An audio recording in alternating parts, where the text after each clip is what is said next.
see those hands under the pillow. Going, oh, shoo, me. Yeah. We're in for a wonderful night tonight. Yes, we are. We have such a great lineup tonight. Yeah. I hope you guys have had a wonderful day. And now, now it is time. Now it is time to do some freaking hype resting. Yeah.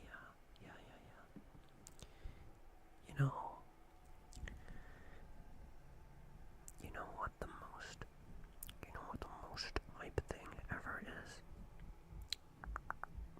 The most hype thing ever is going to bed. Yeah. Okay, let's see here. What's on the freaking set list for tonight, yo. Let's see. First, we've got microphone tapping, and that is not this microphone. That is my epic DJ microphone. Yes. Hi best. How are you doing? I hope you're doing well. I hope you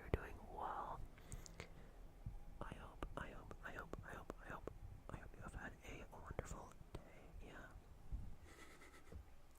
Nice glasses. Thanks. I don't know what DJs look like. I mean, these are my DJ glasses. Yes. These are my hype glasses. My chat's bugging out. Is it? It looks okay to me. It looks normal to me. Wait. Oh my god. I'm on the wrong overlay. There we go. That's a little better, huh? That's better. That's what I meant to do.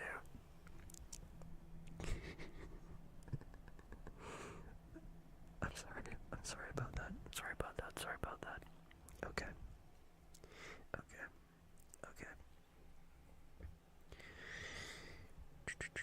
That's more DJ-ish. Yeah.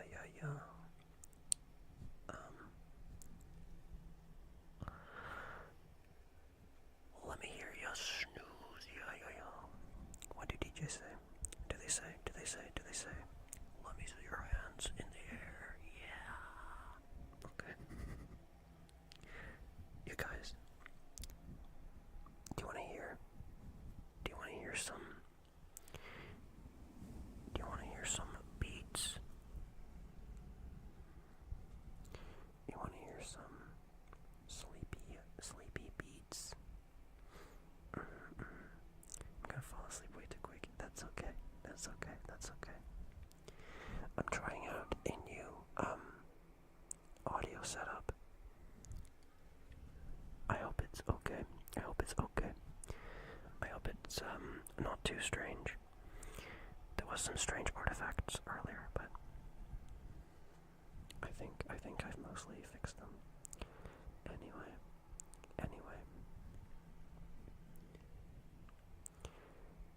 Let's listen to some beats. That sounds normal. Okay, good. That's good.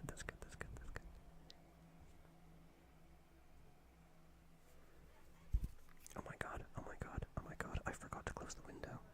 There's loud people outside. I will protect you from the loud people. Who is like partying? There's a party going on. Yeah. That's hype. Let's go. Let's turn up the music, bro. Oh my gosh.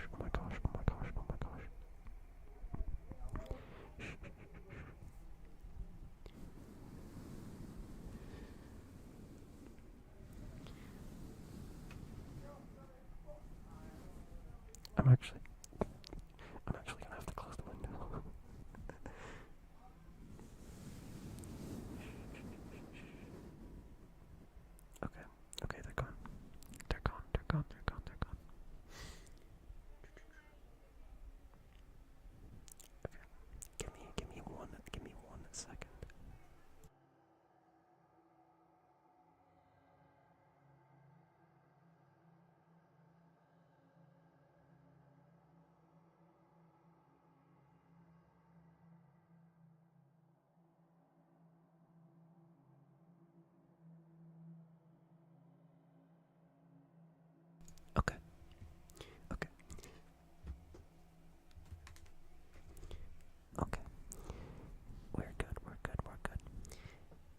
these dumb glasses off. There we go. Alright. I have chose a creepypasta. I have chose a creepypasta. And I've got it right here. I've got it right here in this little book. But before that, there's a couple things. There's a couple things I want to try.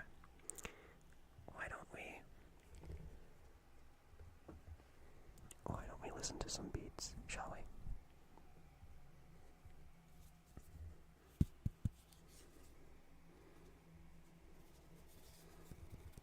You hear this?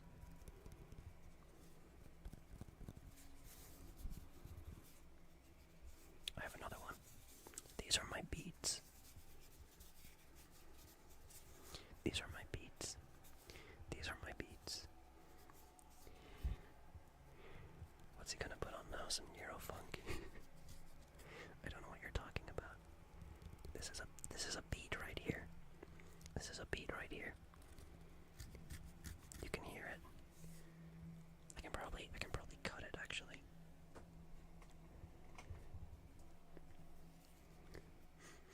You never eaten a beat before.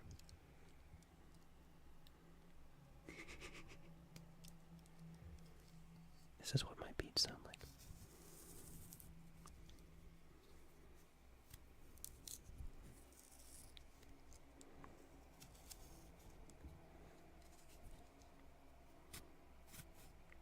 I'm cutting it. I'm carving it. I'm carving a little face into it right now.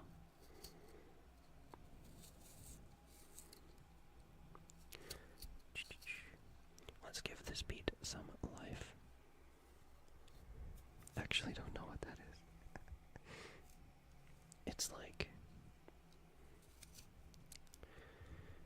It's like a little red vegetable. It's people pickle it a lot. Yeah, the red stuff. The stuff that people pickle. The stuff that people pickle. People pickle. The stuff that people pickle in jars. Yeah. But yeah, let's listen to some beats together. I don't like that red stuff. That's okay. That's okay. You know what I'll do? You know what I'll do? I'll kill it for you. I'll kill it. I'll kill it. I'll kill it. I'll kill it. Let me stab it. Let me stab it for you. I will save you from it.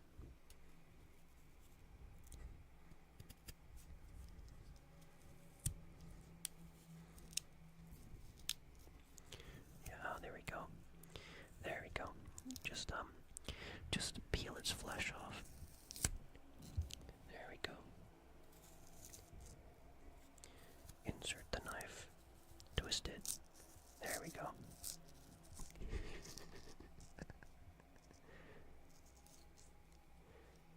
Yeah, I've got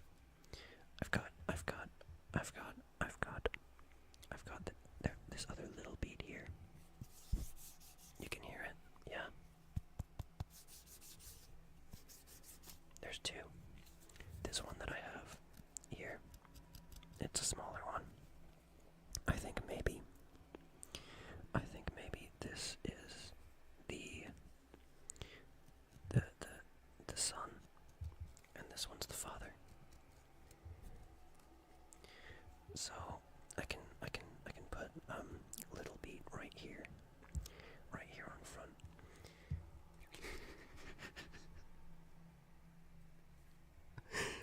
This is actually fucked up.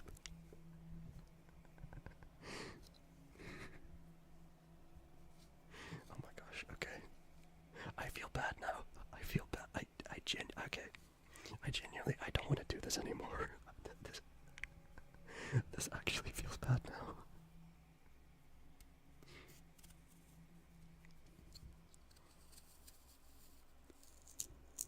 Oh god.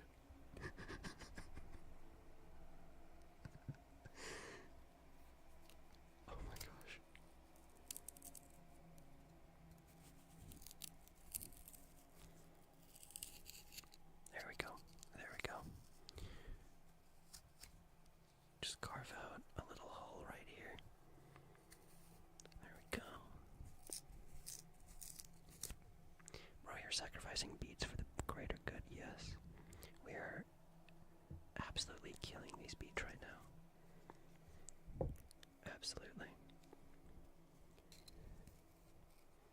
Just wait until the beat drops dead from blood loss.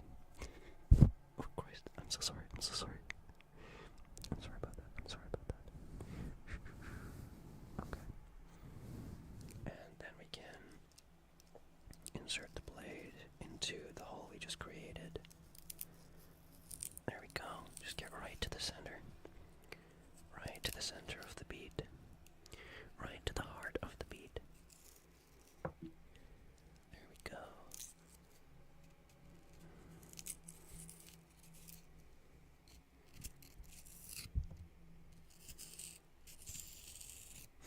Yes, yes, lovely. Yes, lovely.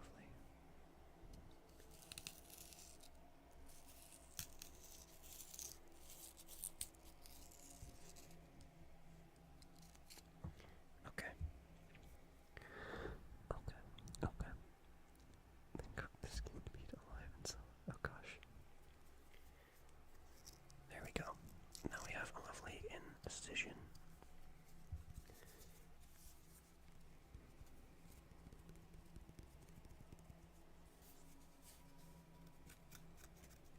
Okay. Let me see if I can. Let me see if I can cut this beet in half.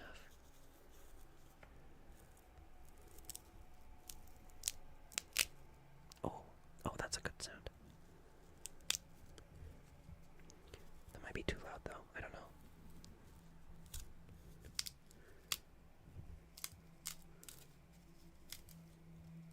There we go. Now we have 3 beats.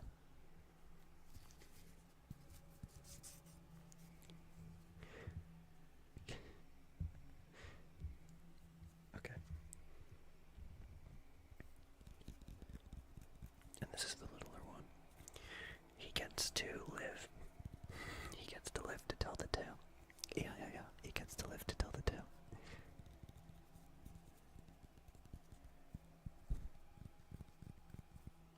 Okay.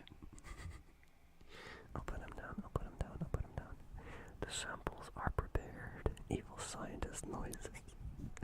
What noises do evil scientists make? I guess like...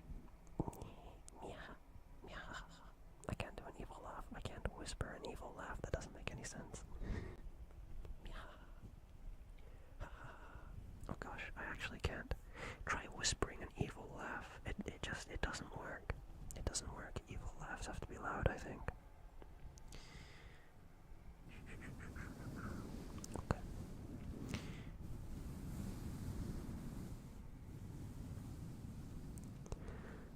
Stage whisper, yeah.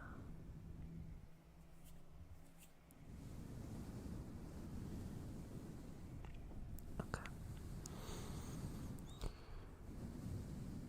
Let me see what kind of noises my microphone makes. Also, maybe not this microphone. I feel like tapping this microphone would be too loud. So let me go grab a different microphone. Evil noisonator.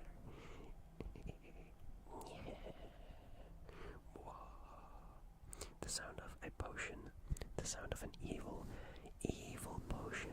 The sound of an evil potion being consumed. Take a listen to my evil potion.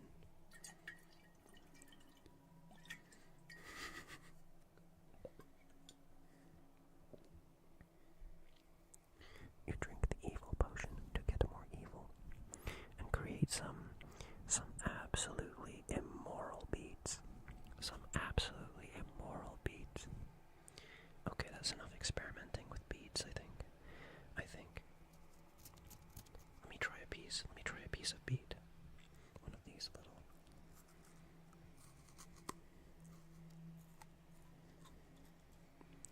Wow. biggest fan of beat. Which is crazy for a DJ to say. That is crazy, that is crazy. You're drinking vodka right now? No. It's my evil potion. It's my evil potion. It's my evil potion, and by that I mean water. But this is like, it's a, it used to be like, it was like a 2-liter, like bottle of, cider, but it's just water in it right now. They don't sell these anymore. So I thought I'd better keep that one because I really like the bottle shape. It's one of those bottles with like they've got the little tiny handle. They've got the little tiny handle on the neck. The only way I like beets is mixed and lightly roasted with sunflower seeds, oil, and salt. I see. And be shredded into thin stripes. I see. I think the only way I like my beets is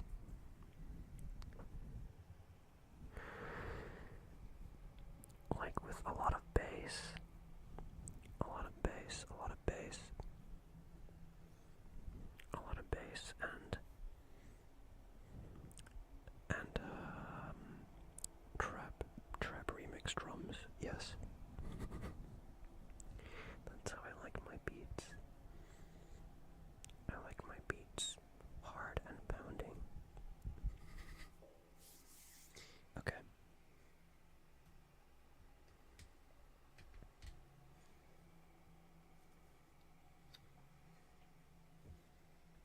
What kind of noises does my microphone make? This is a cardioid condenser microphone.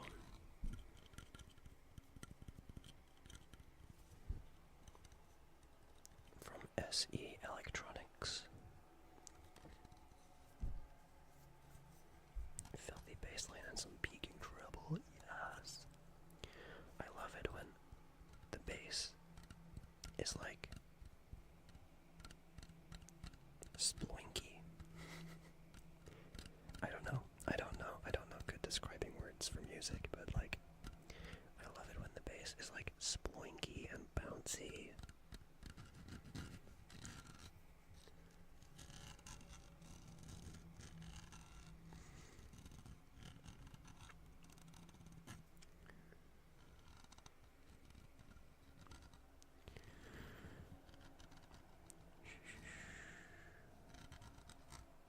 Let me hear those pins drop.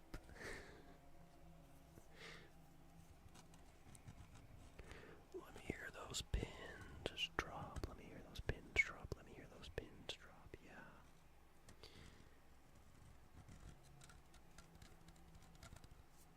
Okay, wait.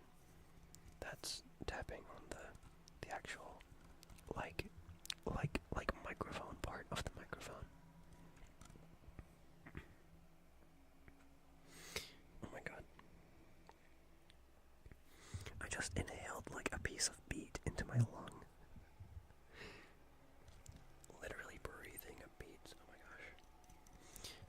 I like my dynamic mic. Unfortunately, the app for it just doesn't exist on our Linux, so I just can't adjust anything really. Oh god. Oh my gosh. Is that like the driver for it?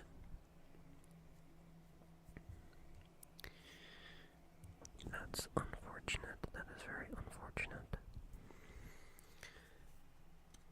I hope you managed to find a workaround. Or maybe you can like adjust things like in a different app, like in a DAW. In like a DAW, or maybe I'll be able to find some other way to mix it. I hope so.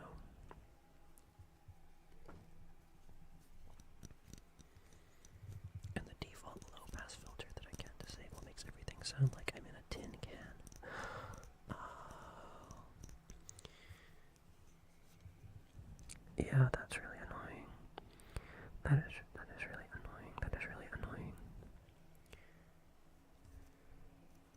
But yeah, that's what I got my condenser mic for. I see, I see, I see.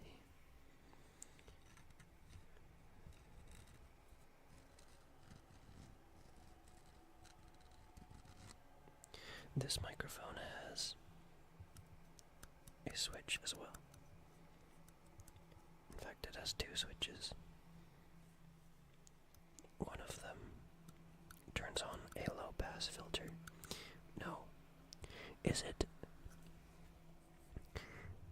a low pass filter that cuts out the low frequencies, or is it a high pass filter that cuts out the low frequencies? I actually don't remember. I actually don't remember. Way more basic and doesn't need an app. That's good. That's good. I think they can have too many options sometimes, and it just puts you off. I think the simpler the better, especially for me. I don't like to mess around with settings too much. I don't understand why they put filters on the mic itself, anyways, if they can just be added separately with apps. Yeah, that's a little strange. But this is one of them that has that. My Blue Yeti that I'm using to record this, actually, has like a bunch of settings. But this one here's only got like two switches. You know? What the fuck? WTF, I was watching another stream and thought they were listening to ASMR. Wait, what? Wait, what?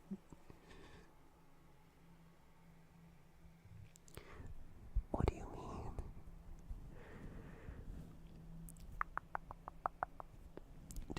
Did you get like sent here?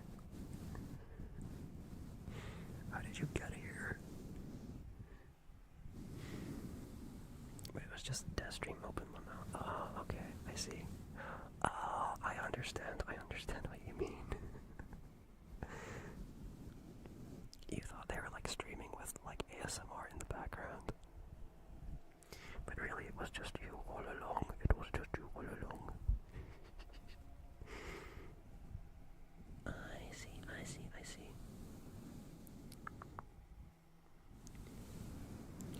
Hey, yo, let me hear those pins drop, yo. It was all in your head, wake up. Best, you keep saying that. You keep saying that, and I'm getting scared. What do you mean, brother? Wake up. Wake up. Wake up. Wake up. Okay. Okay. What? I've not been in chat for 5 minutes. I was getting water. You are a specter. You really are a specter. You know what? You know what my theory is? I think you might be two ghosts sharing a trench coat. And that trench coat is a human body.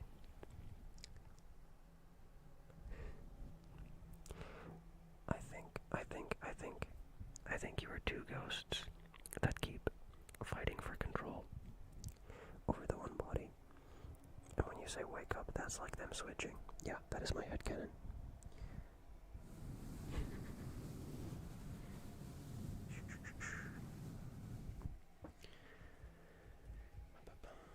Wait, where the heck?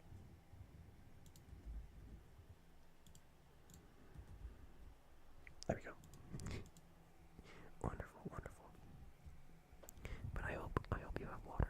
I hope you actually did get water. Water is good. Water is good for you. Okay.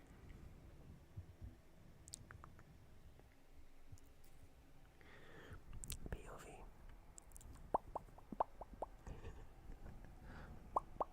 I love that emote.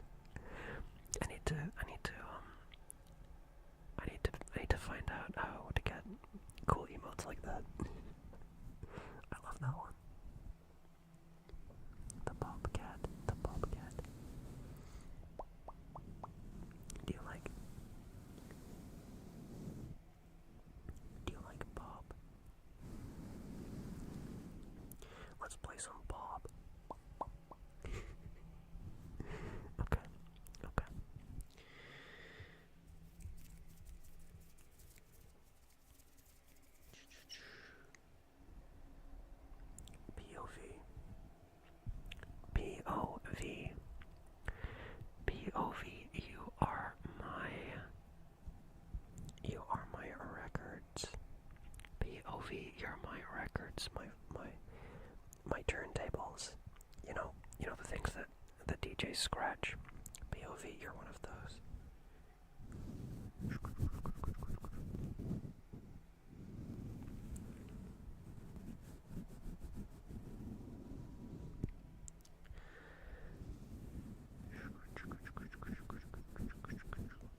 Hell yeah.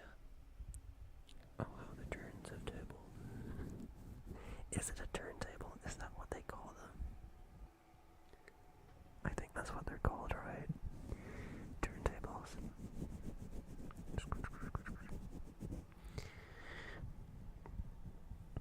What did the DJ call his son? What did the DJ call his son? What do you think he called his son? Because I think he called him Eric. I think he called him Eric.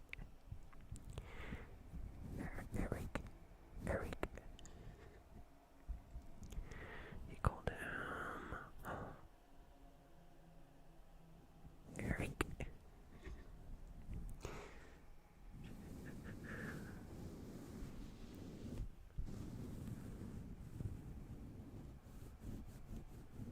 I don't know. I've never used this particular hat before. This is my beanie. You are wearing my beanie right now. You got my thinking cap. You got my thinking cap. I left my thoughts in it. They came out when I took it off. So I'm not sure. About anything right now. I be drifting, bro. I be drifting through dimensional planes.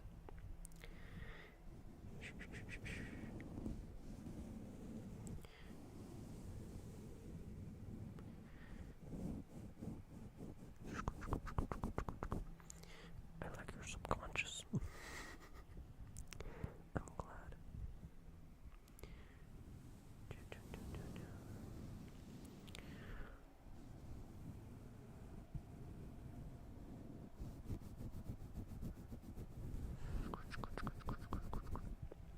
Why your beanie smell like cinnamon?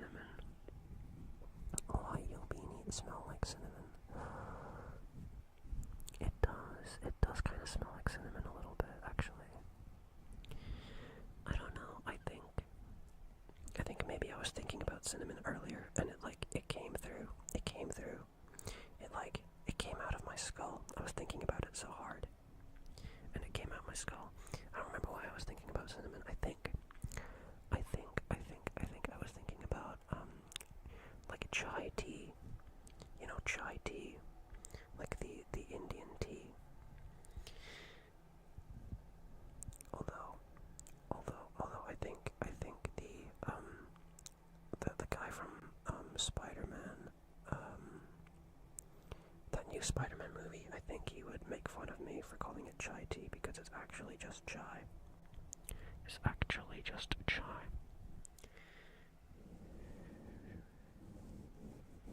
I hope the ambience in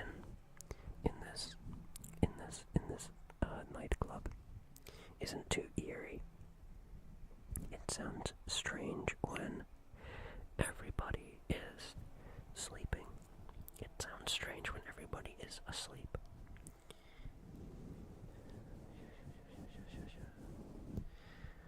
Oh, friends brought Jen with cinnamon heaven. Oh, friends brought Jen. I need to look that up. Immediately. I gotta look that up immediately. Friends brought Jen. I know. Wait. I know brought. I know brought means bread. So I'm guessing it's something with bread. Maybe it is a bread roll. Let me see. Friends brought Jen. It looks like a croissant. It looks like a mixture between a cinnamon roll and a croissant. It looks very, very good. I'm hungry now. I'm hungry now. These look very, very delicious. These look very, very delicious. Hello, Luna Cosplays. How are you doing? We are just chilling in here. Yeah. I hope you've had a good day. We are just making some freaking ASMR noise. Yeah. I hope you've had a wonderful day. And I hope you are able to get some good rest now.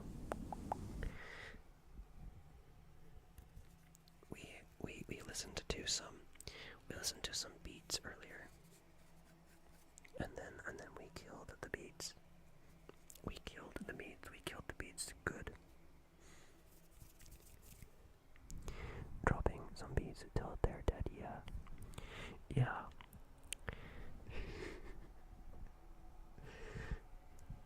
We listened to some beats drop dead. Okay.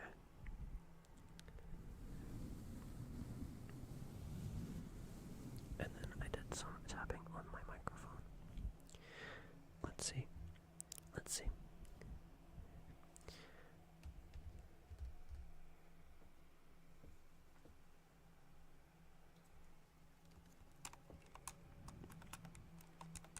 Can you tell what this is that I have?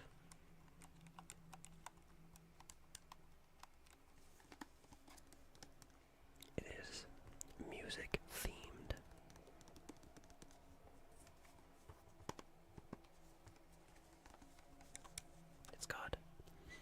It's got buttons here.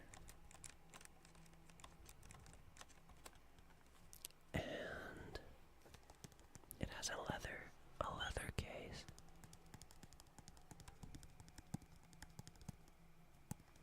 A leather case. And a button that pops the leather case open like this. And another button.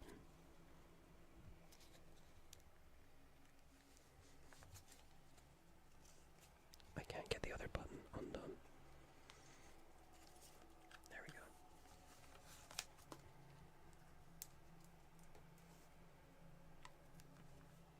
This is it without the leather case. I believe the leather case is just so that you can like attach it to the waist of your trousers, the waist of your jeans, like it goes on your belt. That is a clue. That is a clue for you. It is something that you can attach to your belt.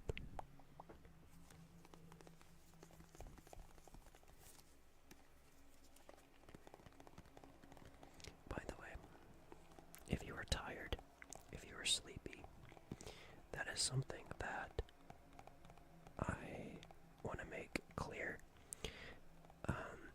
You don't have to make guesses. You don't have to participate in the guessing game. You can just go to sleep. It's okay. It's okay.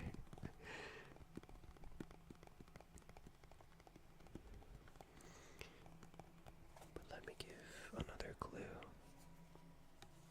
as to what this might be.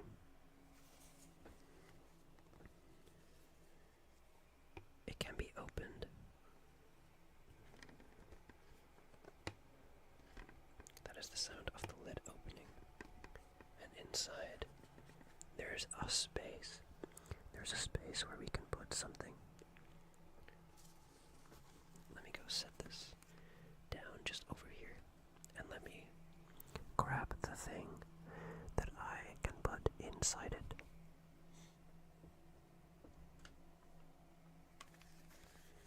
Here's the thing that goes in it.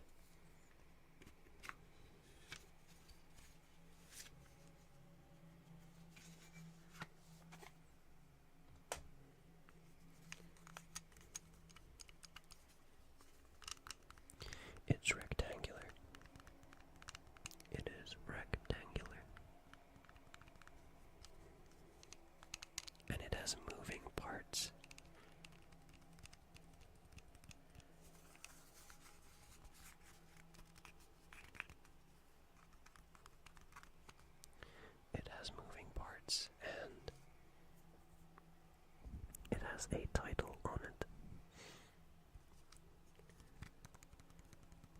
Now let's put this into the thing that I was talking about before.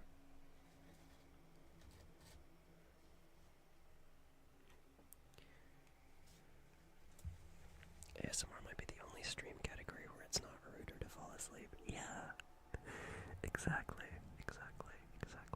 If you want to fall asleep, that is perfectly okay.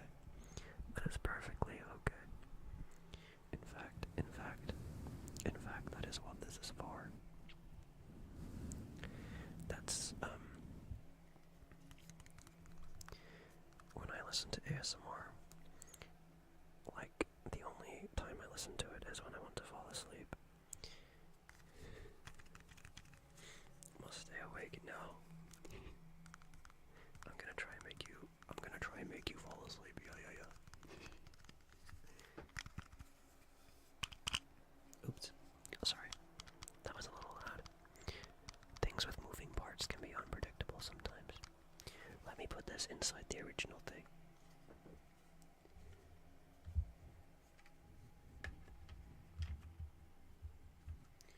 Another clue. There are actually two ways that I can put this in, and they would both work. They would both work no matter which way I put this in.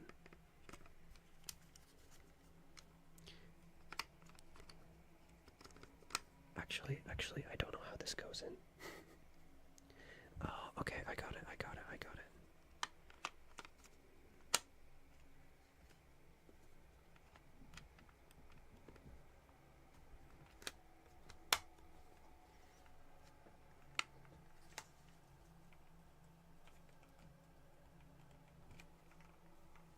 Oh my god, it's not going in.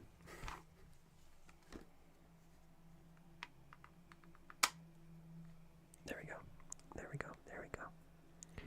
we go. And then we... Oh Christ. Sorry, I should have looked at how loud this would be. Well, you'll know if you succeeded when my messages stop them out. Yeah. That's okay. No pressure to stay awake. No pressure whatsoever. If it'll help you get closure,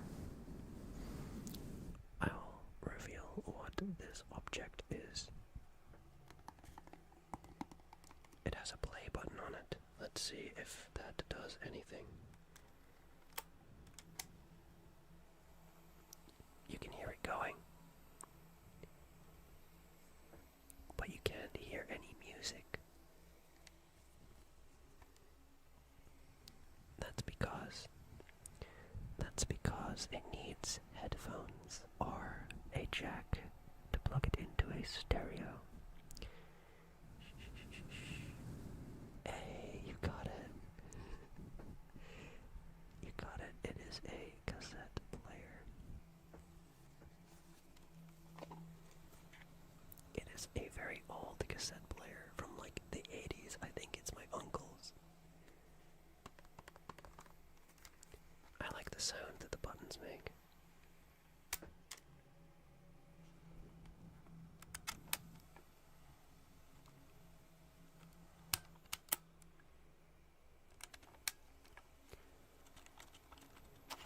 Then you can fast forward it, and it makes it go faster. And you can rewind it.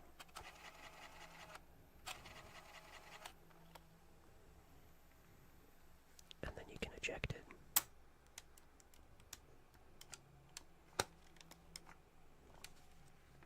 There we go.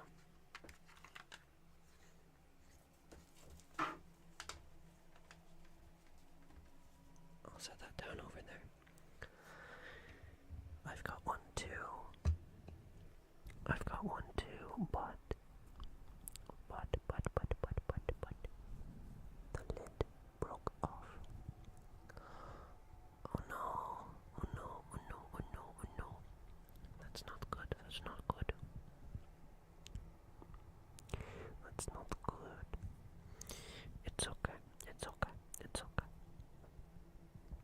It's okay because you can listen to Spotify now. You can listen to Spotify now. But I see the appeal of physical music. It's just there's something really nice about having like something you can like touch, and it just feels like having it as a physical object. It's more of like an expression of love for the music, I feel, than just having like a playlist of it on your phone. I don't know. I guess because it's like there with you physically.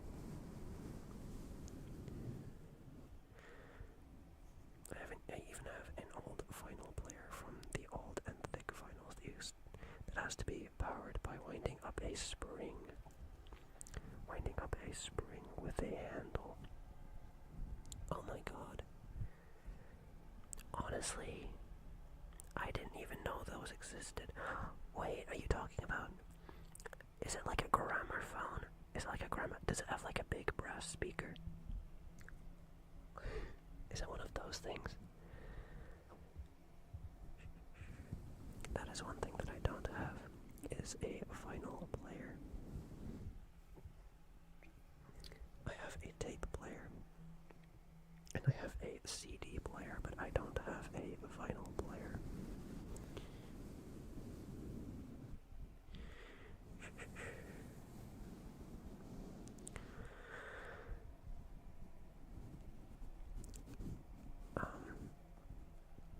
But I only have this one tape. I only have this one tape for my tape player, and it is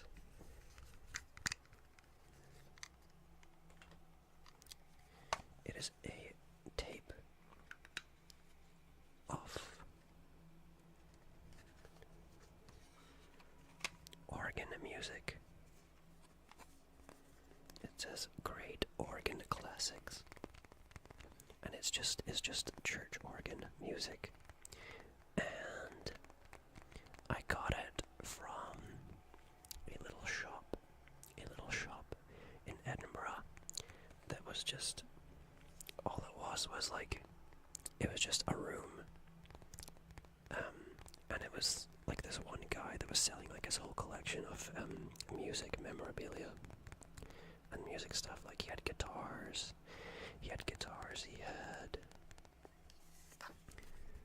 tapes, he had tape players, he had CDs, he had everything music related. But he was old, and I guess he wanted to sell everything off. So I got a tape player. It didn't work.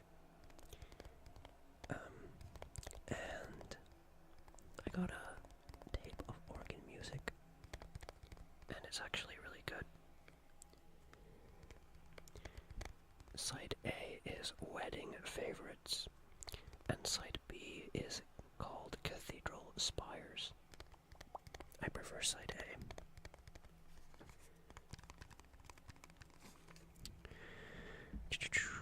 Ah yes, the gramophone.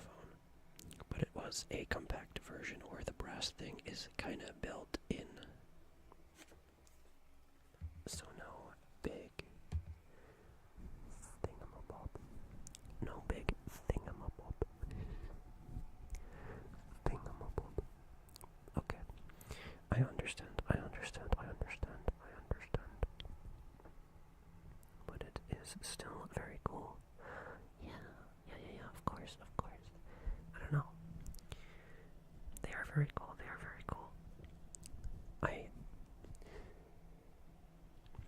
Whenever I think of a gramophone,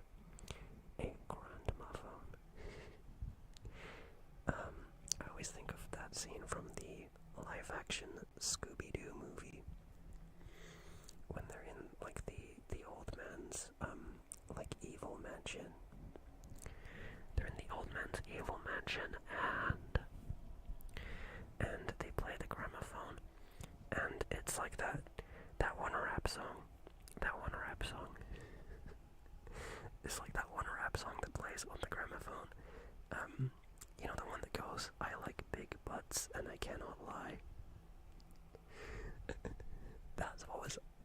was like just in the gramophone. And I'm only just now realizing how funny that is. I like it, I like it, I like it. That's a good joke, that's a good joke. I gotta watch that movie again. It was one of the movies with Matthew Lillard. You know, the guy that was in Scream and also Five Nights at Freddy's. What a portfolio he has. What a freaking portfolio, dude. It's still very cool and works surprisingly well. Oh, that's good, that's good, that's good. I'm glad to hear that. I'm glad to hear that. I'm glad to hear that. Yeah. I wonder if anyone still like records onto wax cylinder. I wonder if there's any bands out there that sell like some of their songs etched onto wax cylinders. That would be pretty cool. That would be pretty cool, I think.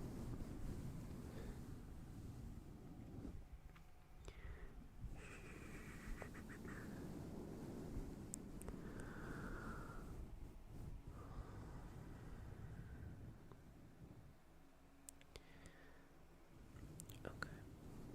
Okay. What else do we have? What else do we have here? I've got some CDs. I have a lot of CDs. I have a lot of CDs. I'm not gonna look at all of them, but this first one here.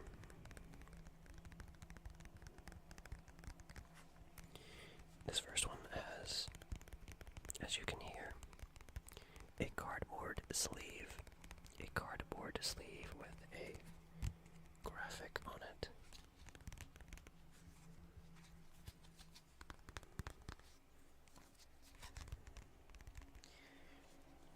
Let me read off some of the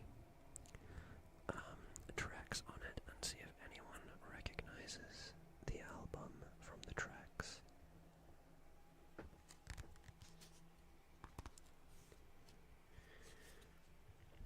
Disc number 1, track 1 is called Kaleidoskull. It's called Kaleidoskull.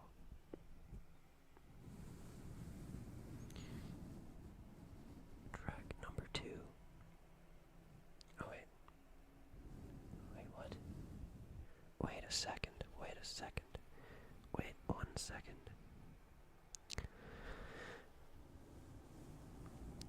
For some reason, the tracks are only odd numbers.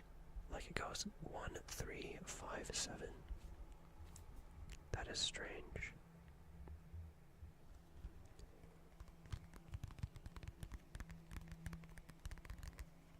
Oh well. Track number 3 is called Amnesia Was Her Name. Some other tracks are Marketland, Knife Fight, The Ocean, The Machine, and Bill Watterson. And there's a lot more. There's a lot of tracks on this album.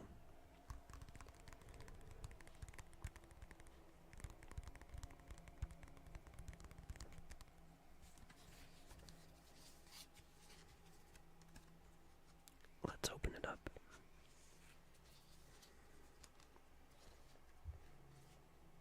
Oh. There's only... Disc 1 is actually missing. There's actually only disc 2 on the inside here.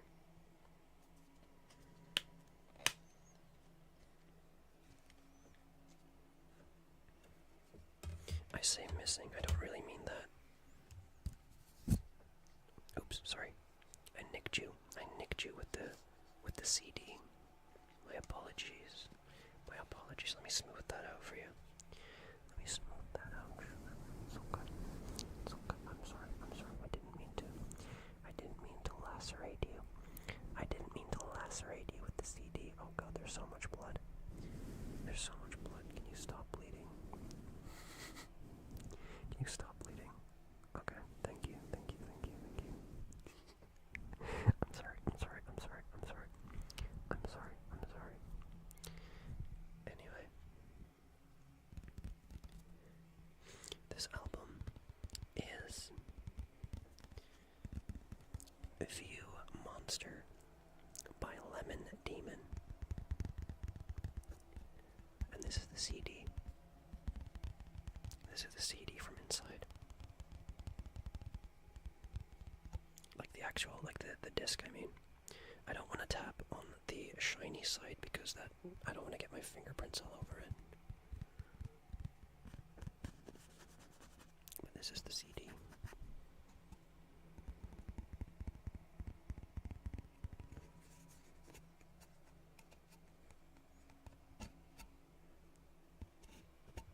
Okay.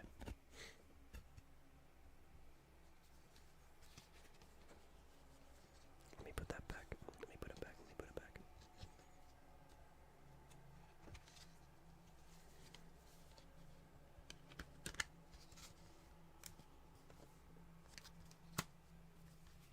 There we go.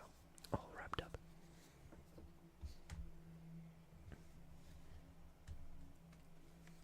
Let's see. What other CDs do I have? I've got Dream Theater, Chaos in Motion.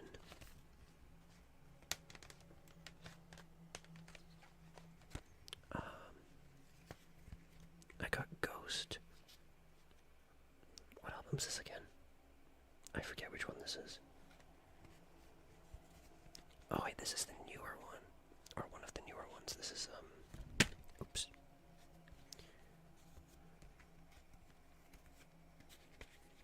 Kaisarion. I think this is Kaisarion. Oh no, Kaisarion's the name of a song. I forget what the album's actually called. That's terrible. I've got Mike Oldfield, Omadon. I like Mike Oldfield. He makes some very good songs that are like an hour long. I love songs that are an hour long.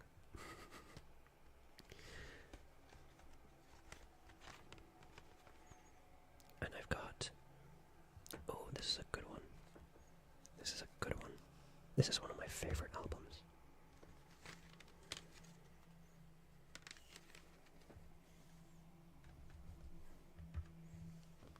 I've got Deadwing by Porcupine Tree. Deadwing by Porcupine Tree.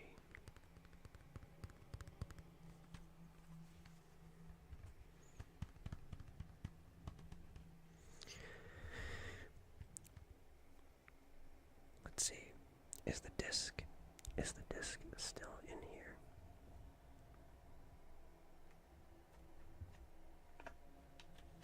Yes. This one actually has the disc in it. Perfect. What if I like put the CD around you? What if I like opened up the CD casing and I like put it on your head like this? And then I tapped it. Very gently, very gently. You've got a CD casing on your head right now. Oh my god. You look like some music guy. That's crazy. That's crazy. You look good.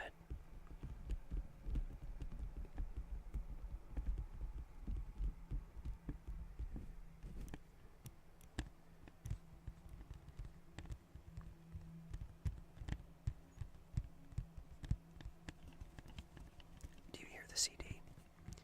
Can you hear it? Can you hear the songs?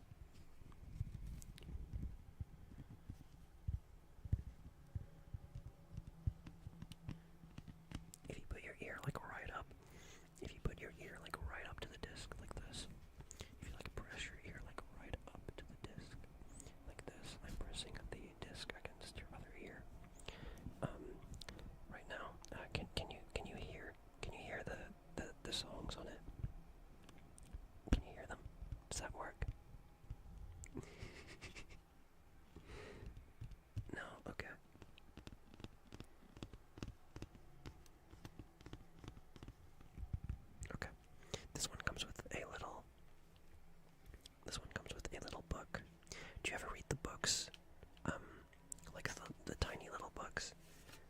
inside the CD.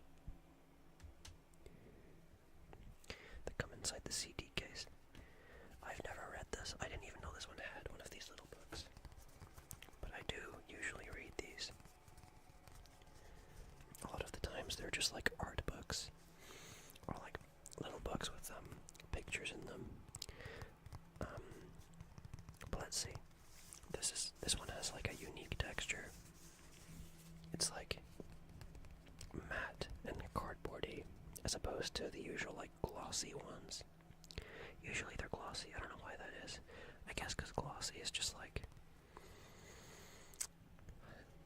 it's like cooler. I think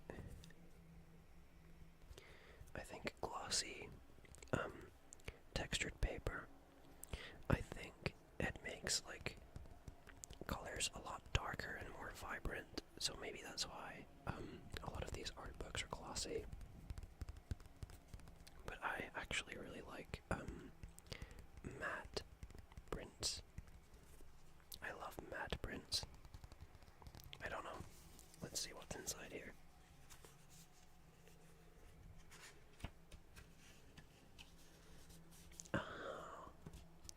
The first is a double-page spread of a guy wearing a really old-timey diving suit.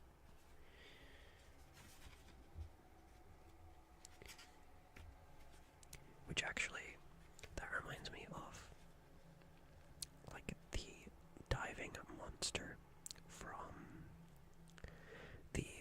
once again, the Scooby-Doo live-action movie with Matthew Lillard.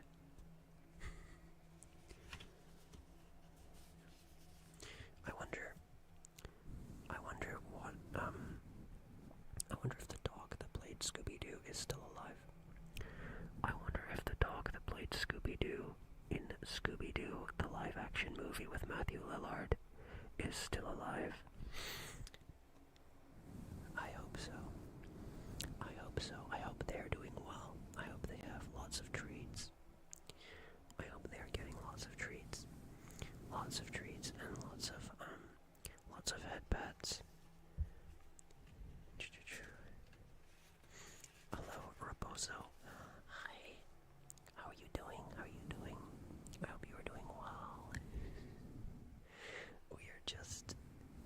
I am just hyping you down for sleep. Yes. We're looking at some CDs, looking at some music, and listening to some beats. Yeah.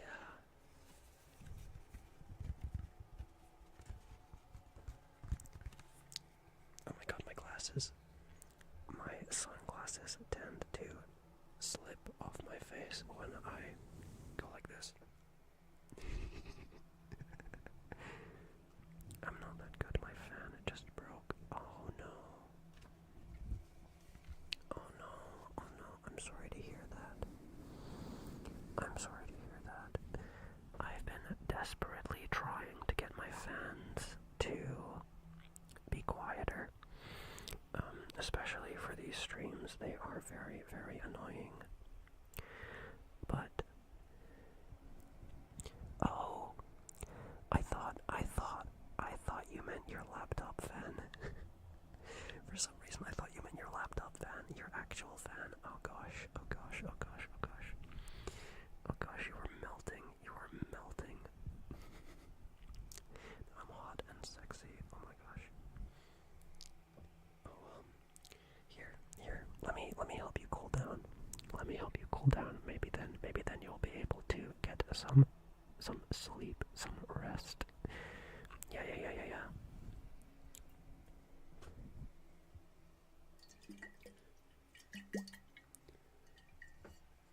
I'll pour some water on you. I'm gonna try and not get water on my workstation right here. But if that happens, this whole place might go up in flames.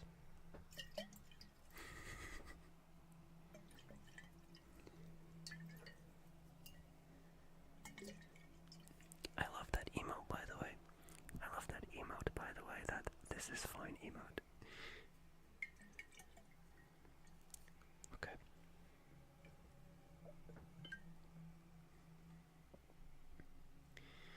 There we go. There we go. I'll just put some water on you. If you are still hot, I can...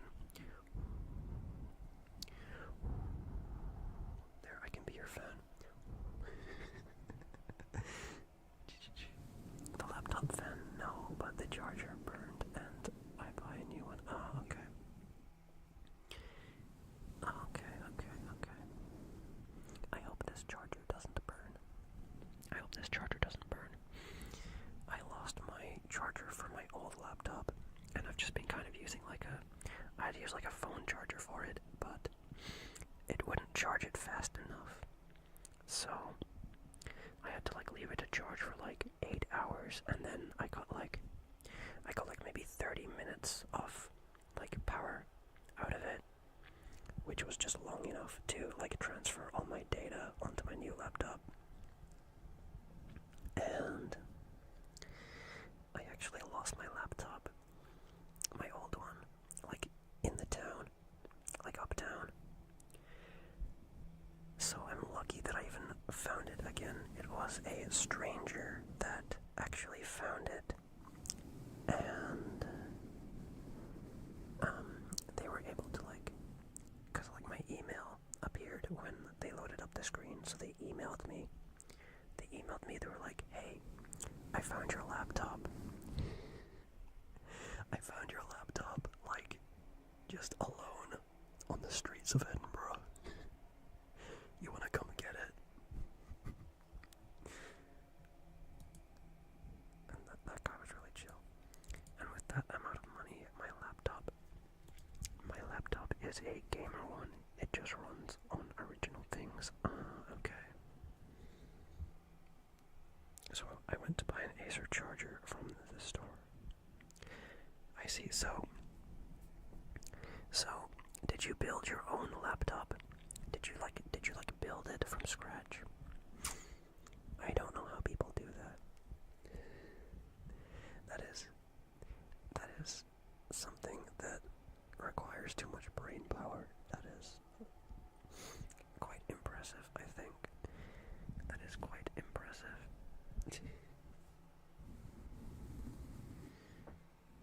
But yeah. I hope your new charger doesn't break. Yeah. I hope it's fine. I hope it's okay.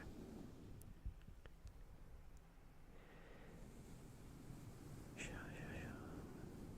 I hope too.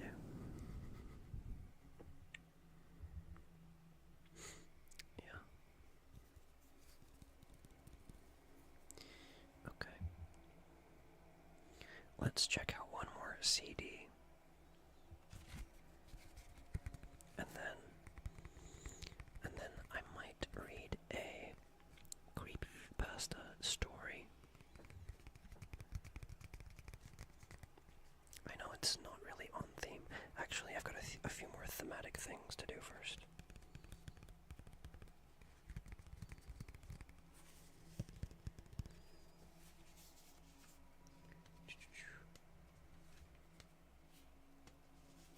Put this back in the case. Oh wait, that's not the way around it goes.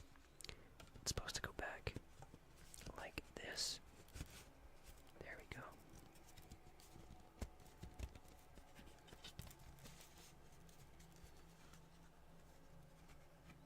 There we go.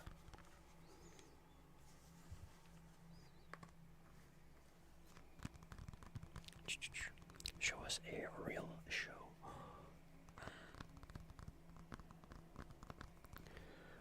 Let me hear those pins drop. Let me hear those pins drop.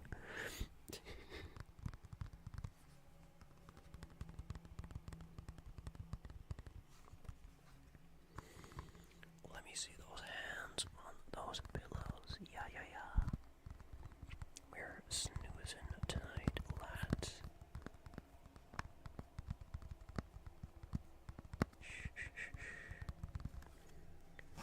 Christ. Okay. Let's see, what other CD these do we have? Opeth, Still Life. Nah, not feeling that one. Not tonight.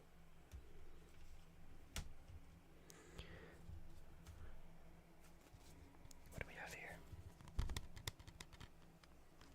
We've got Universal Migrator by Arion.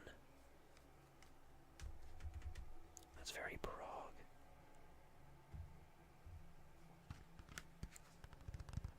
We've got, what's this one called again? This is Porcupine Tree's newest one. I forget what it's called. Closure / continuation by a Porcupine Tree.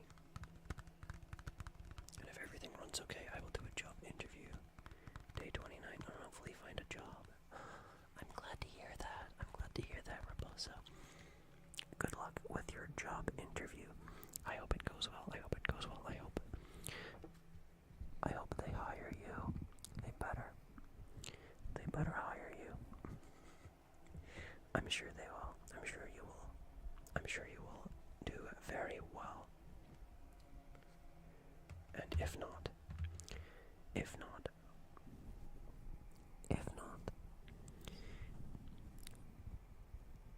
will be their loss. If not, it will be their loss, okay? Okay. It will be their loss. And you'll find something else. So, don't worry about it too much. But I hope it goes well. I'm sure you will do a great job. I'm sure you will do a great job. Because you are wonderful. You are wonderful. You are wonderful. You are hype. You are hype. You are hype. You are epic. You are so epic. Did you guys know that you are so epic? You are so cool. What else do I got? I've got Train of Thought. Train of Thought by Dream Theater.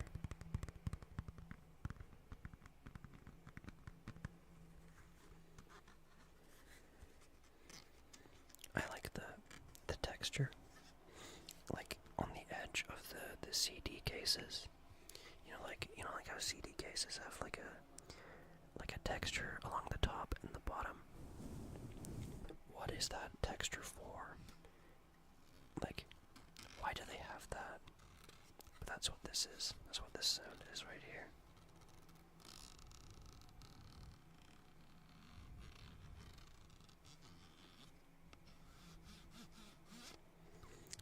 I don't know why they have that.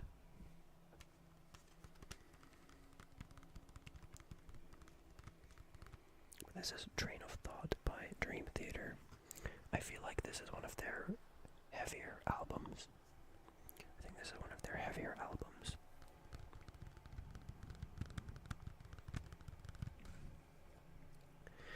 I think this was actually released the year that I was born, which is 2003. Let's see. Is that when it was released? Yeah, 2003. Crazy. And one more CD. One more before we do the next trigger.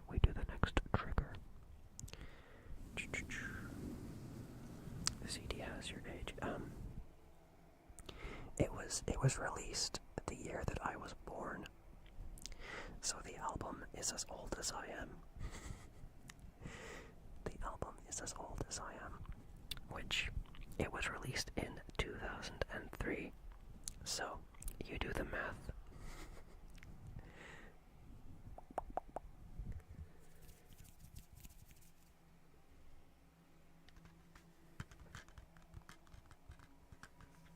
I think it's a story. Yeah.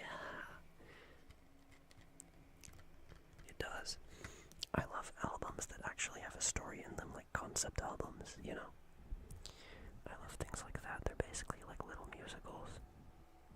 Dream Theater in particular does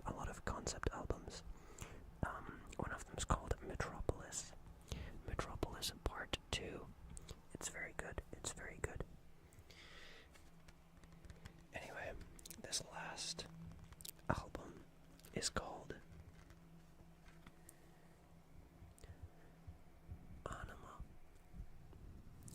and it is by Tool. And I really like the look of this CD because it's got like the main art on the front, and on the back it doesn't have anything. It's just completely black. It's just completely black on the back, black on the back. It's just completely black on the back, black, black, black, black on the back. And I think that looks cool. I think that looks cool. Let's see what's inside.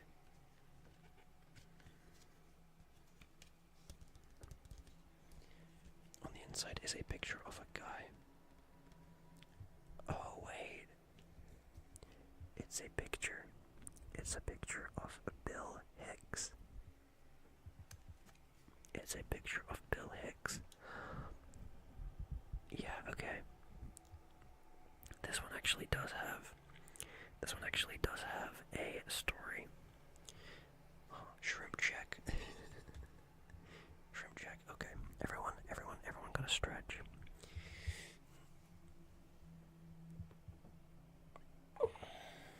Stretch. Dude, my back cracked just then. Oh my gosh. Wow. Okay. Thank you for the posture check.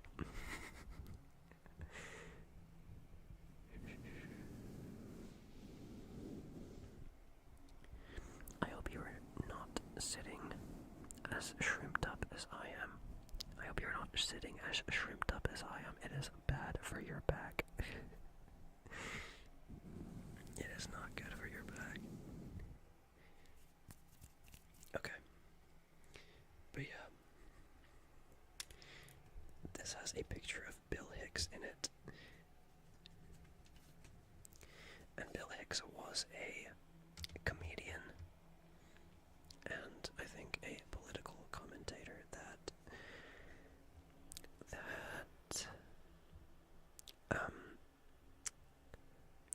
like the guys, like the band Tool, or at least the lead singer, really liked, and they were actually going to get him to open for one of their shows,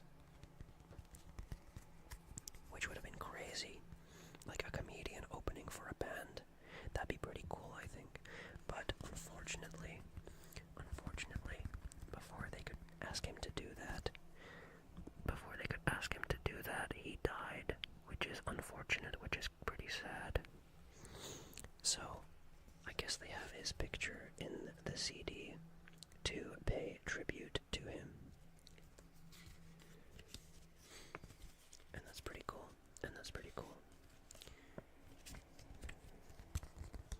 Sad, yeah. Yeah, a little bit.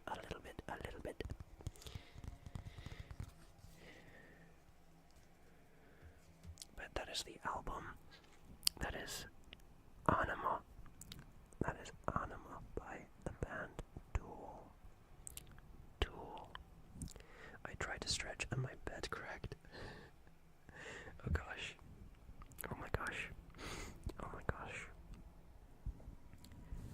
It's your back that's supposed to crack, not your bed. Poor bed.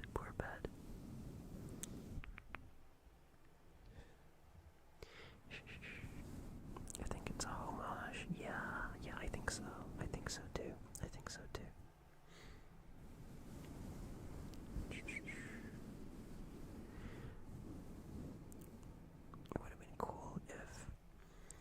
It would have been cool if they had actually managed to get him to open for them. I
listening to?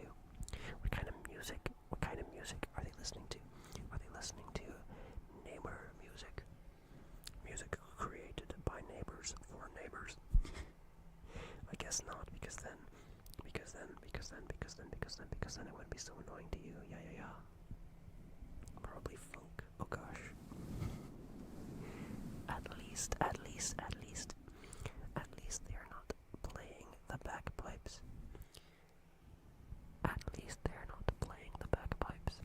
That would probably be the most annoying thing I can think of. Yeah.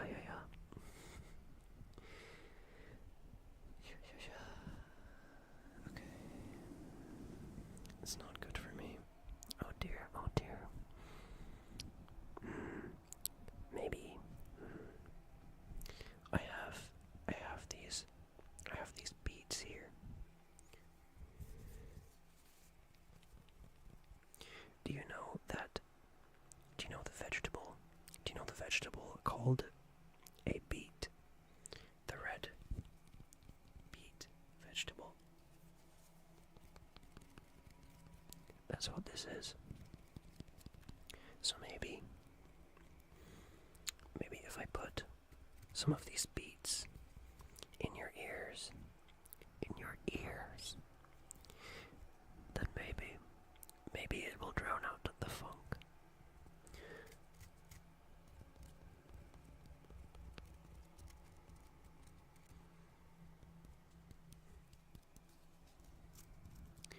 Maybe if I put these beats in your ears, it will drown out the funk. Would you like to listen to these beats? I'm kidding. They are vegetables. Here in Brazil, most people listen to funk. Oh, okay.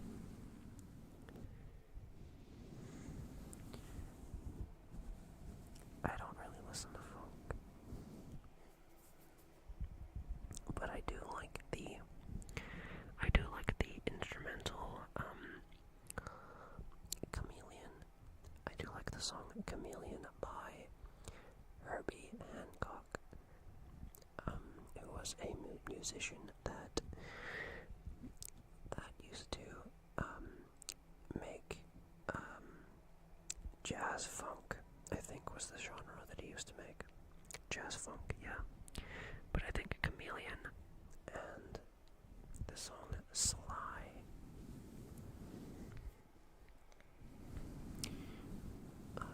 those are pretty good. That's too much swear words. Oh gosh. Yeah, that's fair.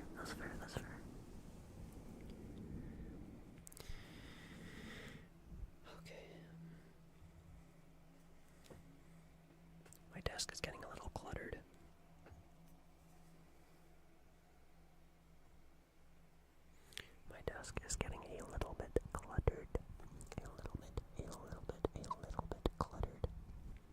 Just a little bit cluttered. Alright. Let's see.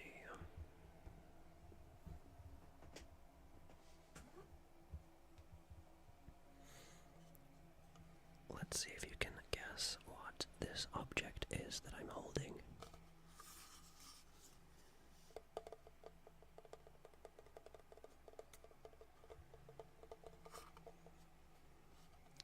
I'll give you a clue. It is music related. But some funk, the older generation don't have that, and it sounds cool. Yeah, like Herbie Hancock. He played the piano. And he made like instrumental music, and I like his instrumental music. Identify a CD. Nope, it's not a CD. I will give you another clue. It is made from wood. It's made from wood, and it has little metal parts. Here are the metal parts. You can hear them.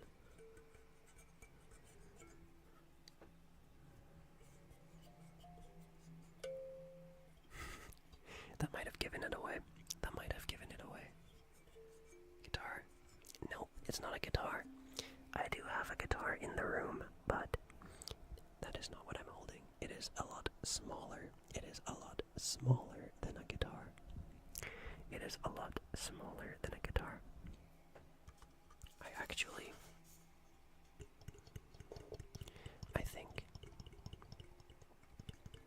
I think it is made in Africa. Or at least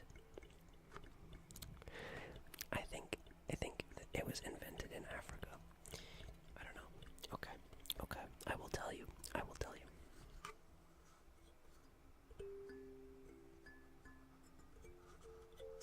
It is called a kalimba. A kalimba. And it makes some nice music. Let's see if we can play a tune.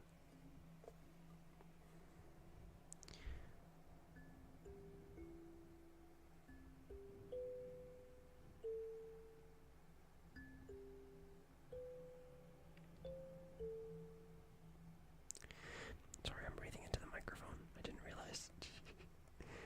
I keep doing that by accident.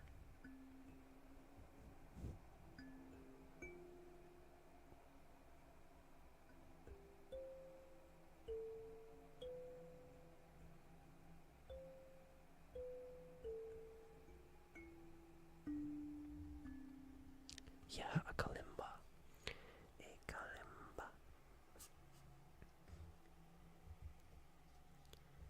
Oh my gosh, if I set it down, it's gonna fall over. A kalimba. A kalimba. I like the sound of the kalimba. Not just the instrument, but I like how the word sounds. It's like not too. It doesn't have any like S sounds in it. Like S sounds, I feel like they sound kind of cold and harsh.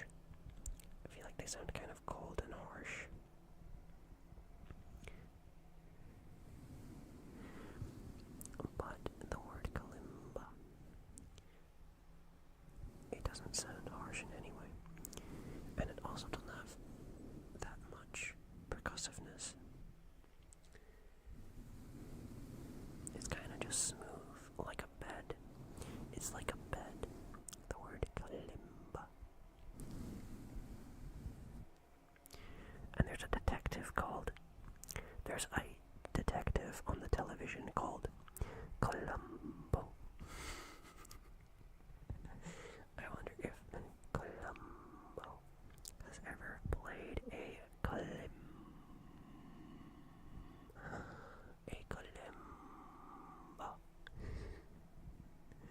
I love piano. I love their sound. I like the piano too.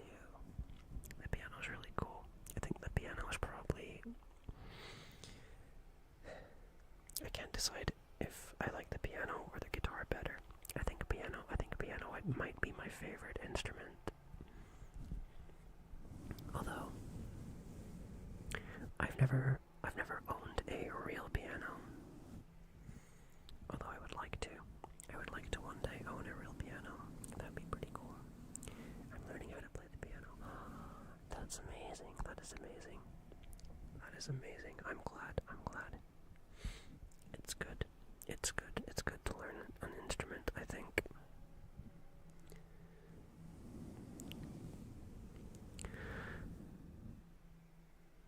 What kind of songs do you like to play on the piano? Okay. I can play the sad music from Shaves. Oh my gosh. Not the sad music. Not the sad. That's so sad. Sad piano music would make me cry. I would cry from sad piano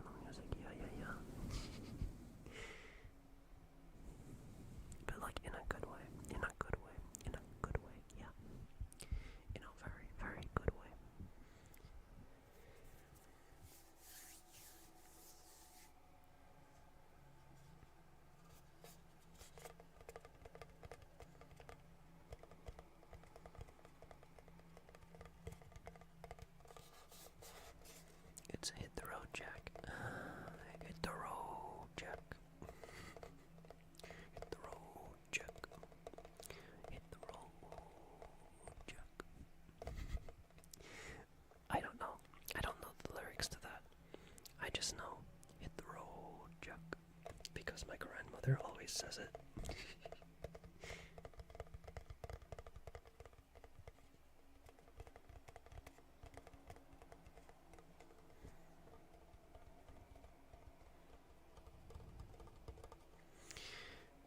Here, I will listen to it after stream.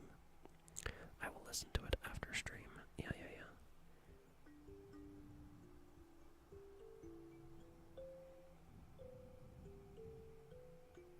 The original and the piano version. Ah, okay.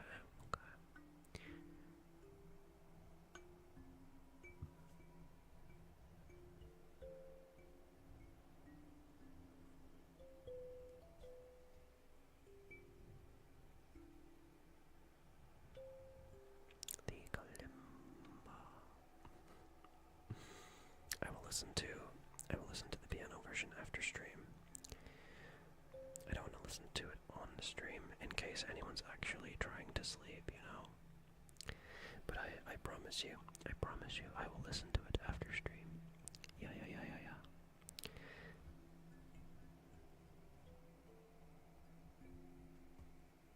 I don't want to wake people up by accident.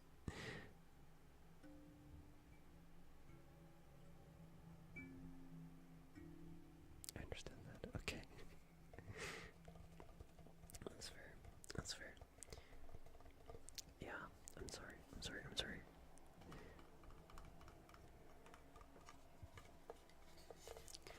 But I know my grandmother really likes that song.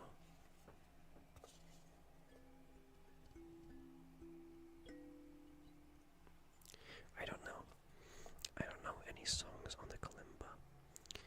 I don't know any kalimba songs. Let's see if we can figure out Mary Had a Little Lamb.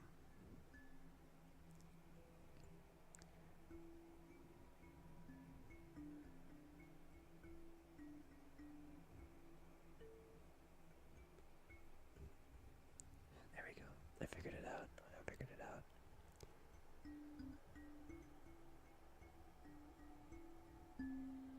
Wow. That's crazy.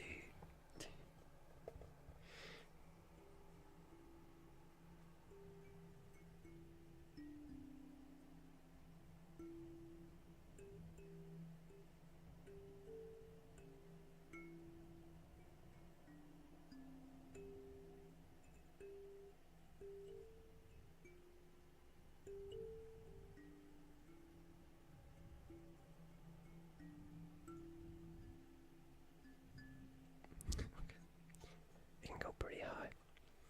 It can go pretty high, but I feel like the higher notes don't really sound very good. They don't really sound very good.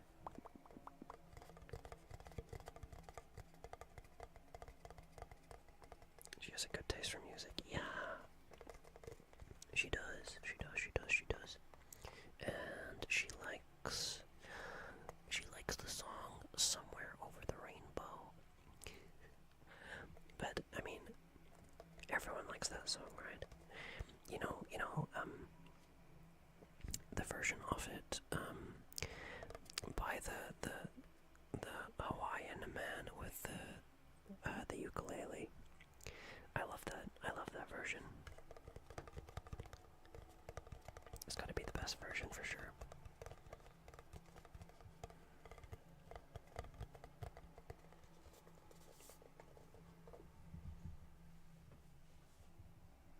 Okay. I like the sound of the kalimba. I think maybe next stream I will use the kalimba again. Somewhere Over the Rainbow, yeah, from the film Wizard of Oz.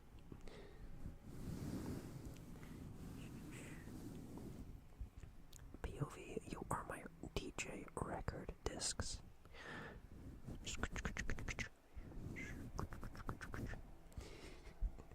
You know how DJs like scratch their record discs?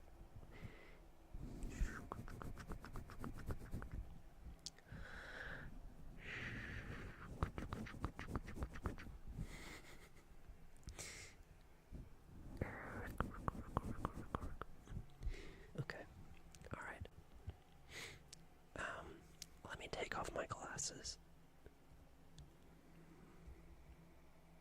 Wait, why are my glasses not coming off? There we go. I can see now. Look at that. Alright. I love that music too. Yeah, it's good. It's good music. It's good music. Okay. I'm just going to move the microphone to make room for the book.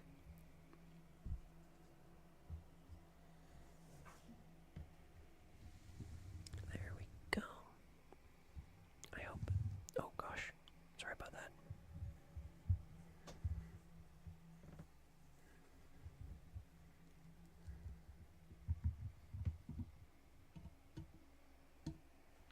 Here we go.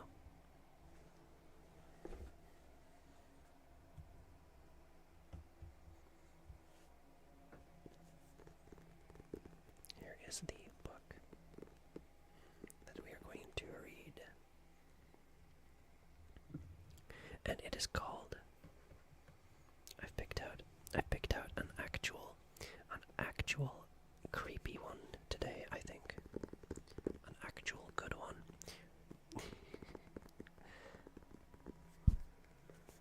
Not that the others we listened to weren't amazing.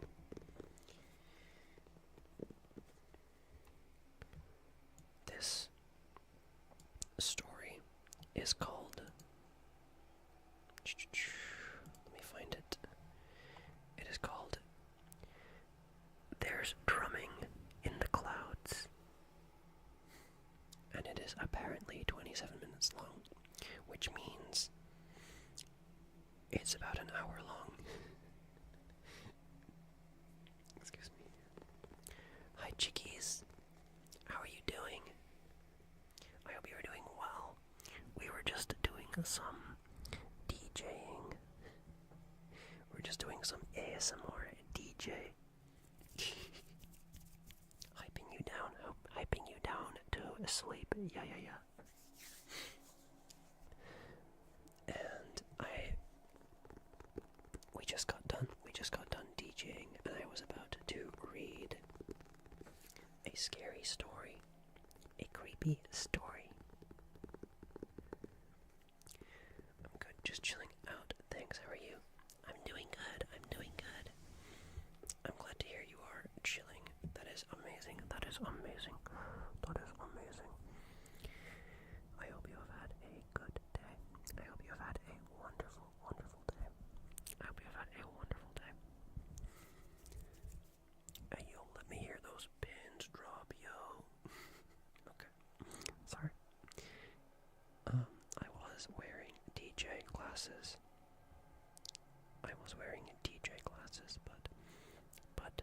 But I need to be able to read my book. I can't read my book with DJ glasses. But I hope you are doing good. I hope you're doing good.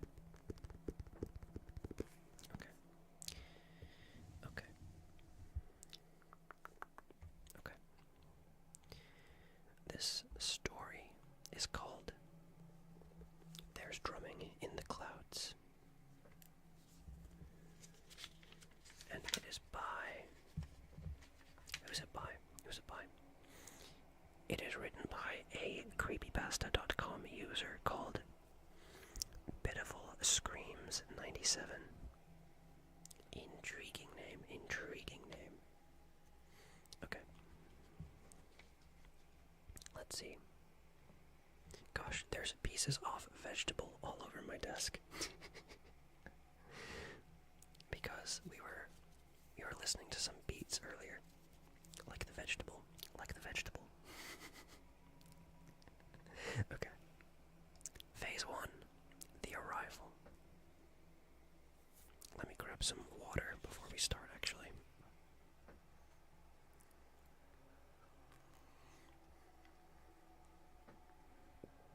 Alright. The photograph arrived without explanation. It showed a kind of mass, dark pulsating. It was hovering far above the North Atlantic.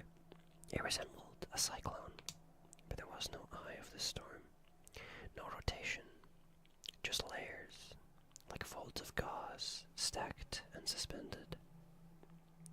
The sky around it was eerily clear. That was the first impossibility.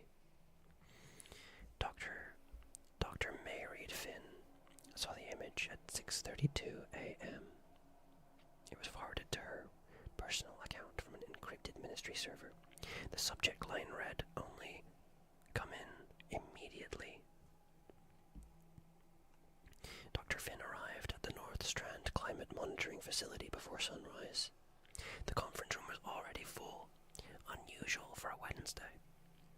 Technicians, military liaisons, 2 senior meteorologists, and a man from the Department of Anomalous Phenomena. That's a mouthful. A department that officially didn't exist. No one spoke for the first 10 minutes. They just stared at the image projected onto the wall. A still frame from a weather satellite feed. "I've seen a static formation in the altitude before," Mayreed said. Her eyes locked on the impossible image. "How high is this exactly?" 68 kilometers, one of the technicians said, adjusting his glasses. She blinked. Mesosphere. Correct. I believe the mesosphere is just like one of the layers of the atmosphere. I believe. Also, I'm gonna take, also chat, I'm gonna take, my beanie off of your head right now, because that was for a trigger earlier. I'm gonna take it off. I hope you are not too cold. I'm gonna take it off. I think it's quite warm.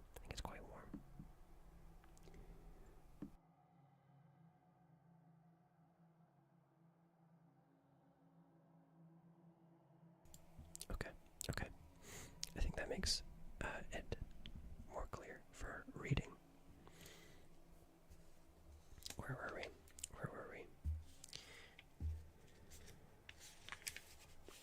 "This doesn't make any sense," she murmured to herself, irritated by confusion.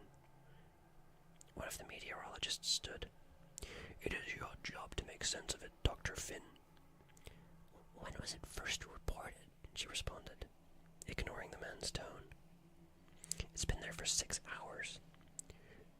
"It's been there for 6 hours. They just showed up." The military liaison cleared his throat. "Spotted by a satellite over the Atlantic. Cross-checked by a second pass.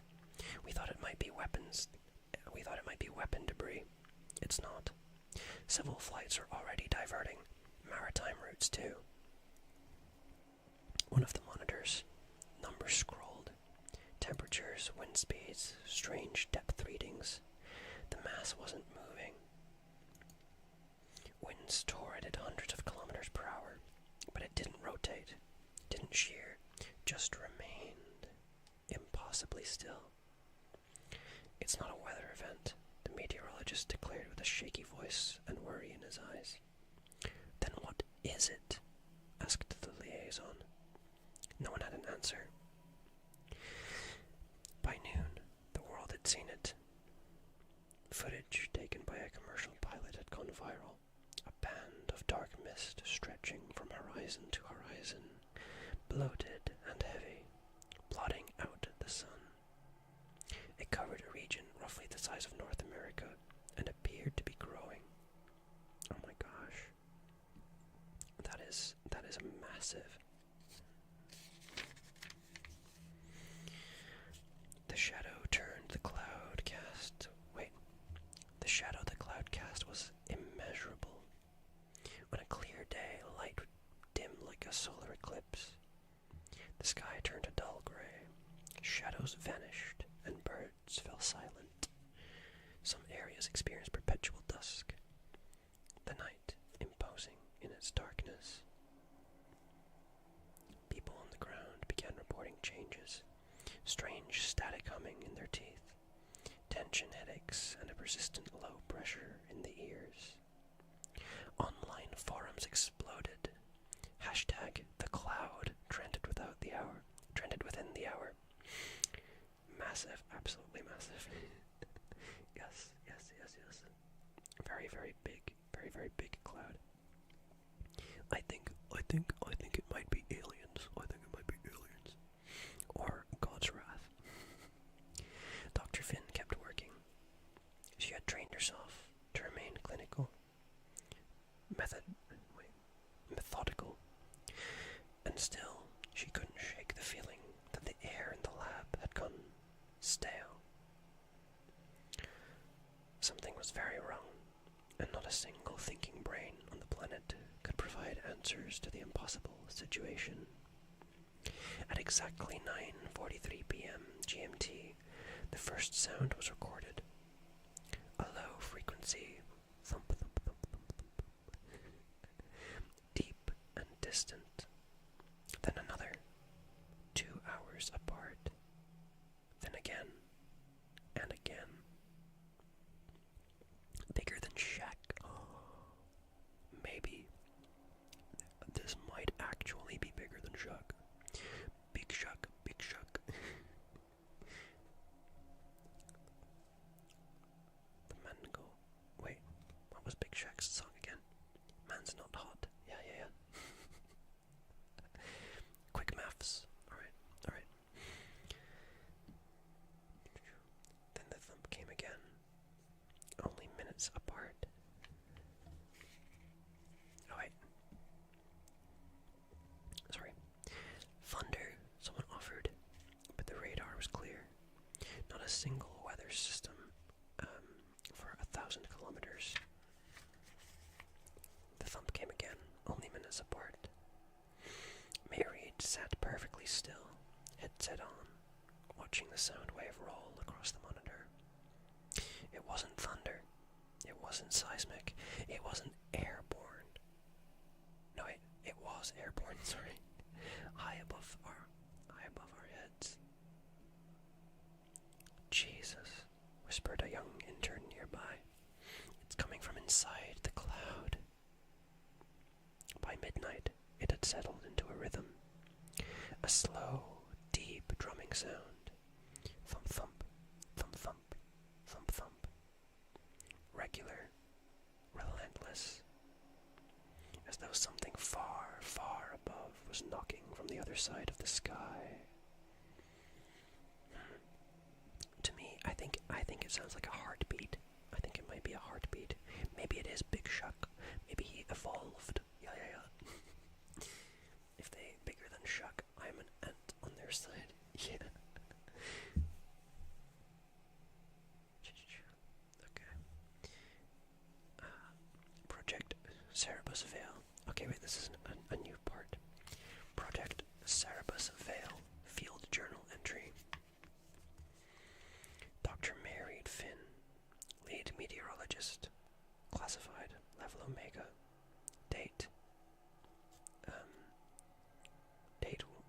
Day 1, 11:42 p.m. GMT. The cloud remains stationary. Its scale is beyond measurement. Its thick fog goes far beyond our atmosphere. The sound began tonight. Regular pulses, low frequency. Origin unknown but triangulated within the formation. The collection of data is incomplete at this time. Personal note. It is not weather. It is not man-made. We don't know what this is. Part 2. The Sound of God. By morning, the drumming was heard across the entire northern hemisphere. It was no longer limited to the monitoring stations. People across Europe, the eastern United States, parts of Western Africa, and even as far as Argentina reported hearing it. Not just through the air, but through their bodies, in the base of the skull, the hollows of the chest, or behind the eyes. The sound was felt just as much as it was heard. Entire cities reported the vibrations. Hospitals began to fill, Not from injury, but from confusion. Migraines, tinnitus, bleeding noses. Some people began to lose their minds, tormented by a sound that they couldn't escape. Others seemed unfazed by the strange phenomena. A woman in Bordeaux began convulsing and screamed, "I hear it! I hear it! I hear it!" before falling unconscious. I'm almost melted on my bed. It's so hot. Oh my gosh. Oh my gosh, dude. I'm so sorry. I'm sorry to hear that. I hope you were able to find some ice, maybe. Maybe find some ice cubes or some water. Just like pour some water over yourself. I don't know. That is awful. I hope you're able to get a new fan. I hope you're able to get a new fan. Yeah. I will blow on you.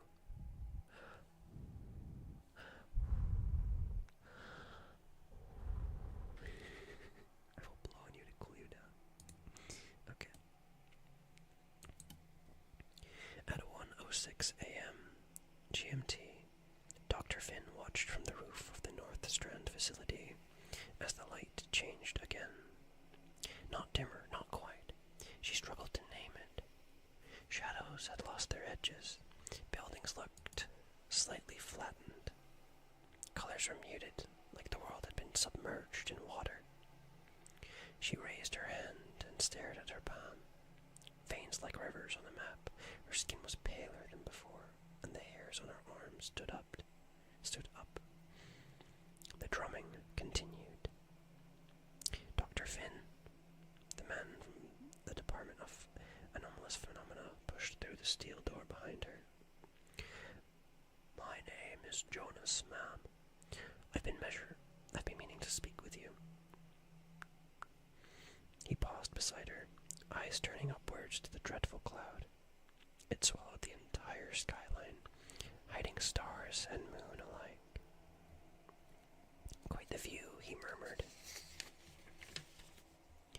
"And what can I do for you, Jonas?" she asked, her tone clipped, unwilling to indulge in small talk. "You know who I work for." She nodded at once, offering him a cigarette from a near-empty pack.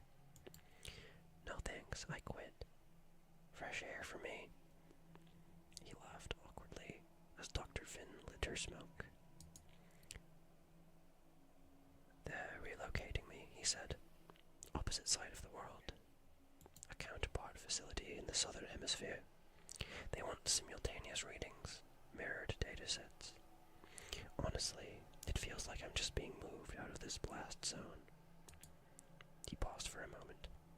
"If this thing is global, if it keeps growing, we need to know if it behaves in the same way everywhere. Otherwise, we're flying blind."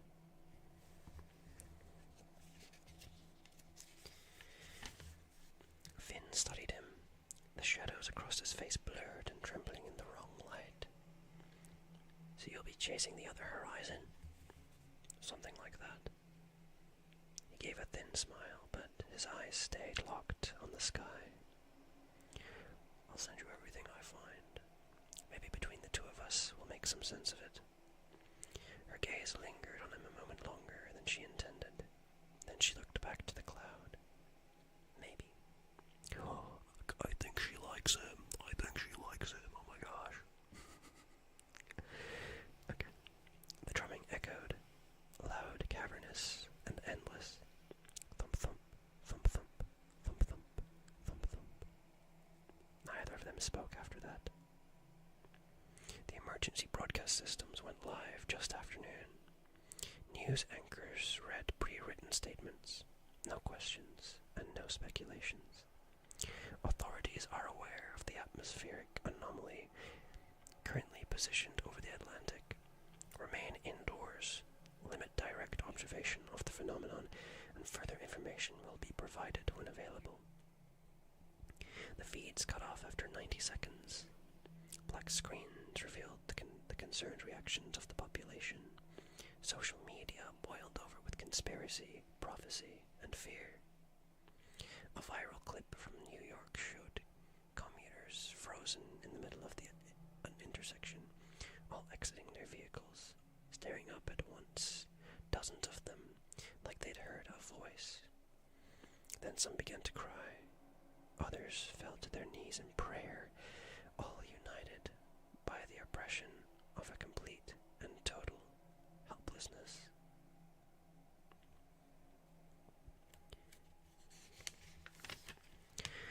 Government helicopters swarmed beneath the cloud, like flies drawn to the stench of death.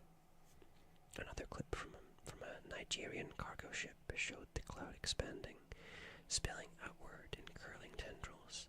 Vast sections of dark mist swirled within the cloud. Like black sand in clear water, the crew's final log simply read, "God has returned to us."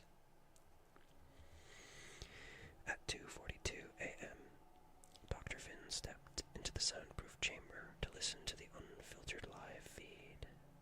She sat in the center of the small white room, strapped on the over-ear monitors, and listened. There it was. Thump thump, thump thump, thump thump. The drumming from the cloud. Clearer now, more spacious and more thoughtful. There were pauses between the beats, pauses long enough to create the illusion it had stopped, before it came again. She felt it deep in her ribcage, her heart sinking to the aerial phenomena.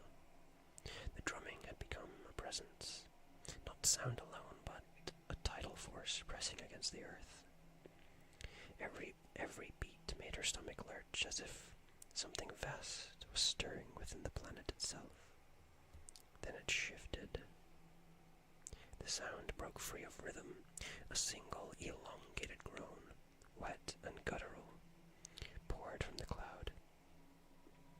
It rippled across the atmosphere like thick, viscous liquid, sloshing into every crack or crevice it could find, the ground itself vibrating under the sonic pressure.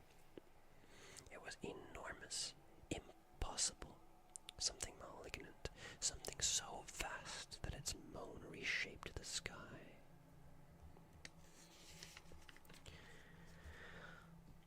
The pitch was almost beyond hearing, subsonic yet tortuously present, low, dragging, reverberating with the weight of mass she could not comprehend.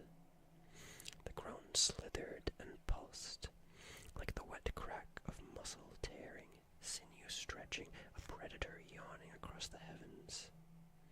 Her chest heaved, her stomach twisted, and her fingers tingled with the pressure of sound. Her mind screamed against comprehension. The noise was alive. Shapeless yet aware, it hung in the room like a storm that could devour everything, pausing only to let its presence sink further into her bones before dragging itself back into a wet, shuddering growl. She ripped the headphones off, trembling, sweat prickling across her skin. The chamber was silent, but not really. The sound lingered, imprinted on her ribs and skull, crawling through her blood. Was that a voice? The intern monitoring the signal turned to her, turned to her, pale and crying. No, Dr. Finn whispered. It wasn't a voice. He swallowed. Then what was it? She stood slowly and left the room without speaking another word. The drumming resumed as normal. Project Cerberus Veil. Field journal entry. Oh gosh. What the hell is a vernal? Dr. Married Finn, lead meteorologist, classified, level Omega. Day 2, at 3 a.m. GMT. Clouds remain stationary. Estimated diameter now exceeds 5,000 kilometers. Audio patterns continue, rhythmic and biological, possibly vocal. Global symptoms reported: neurological disruption, auditory hallucinations, emotional volatility, and mass hysteria. Mass hysteria? Is that really hysteria if it's like justified though? I feel like that's not hysteria. Wait, what is hysteria? If you're just hysterical. Okay, maybe it is hysteria, maybe, yeah, okay. I think that still counts as hysteria.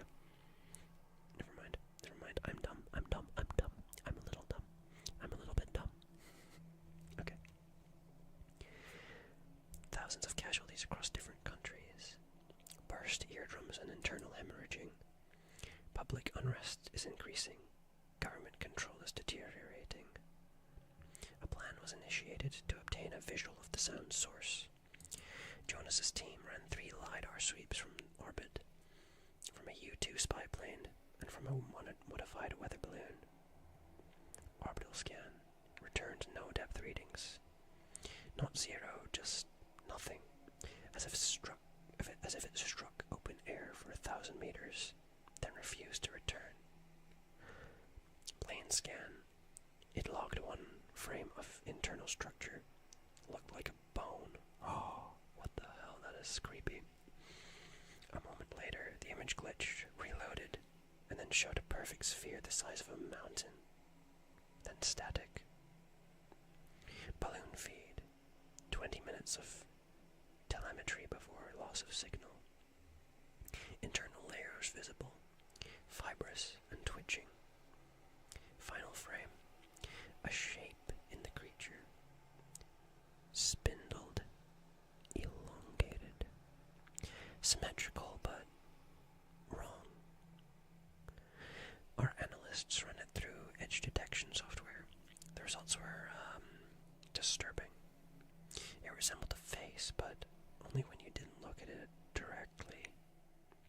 A convergence of lines, folds, and textures that formed something odd.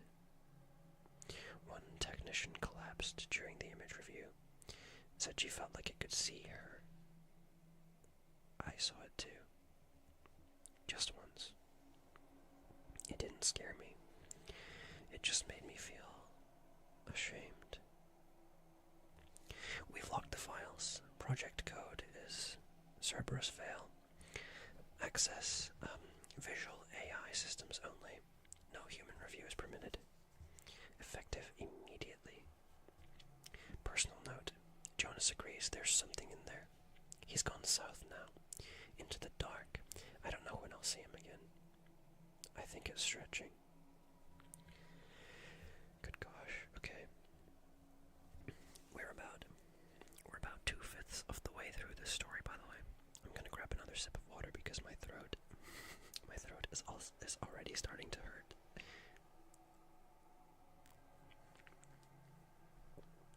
Okay. Sorry about that.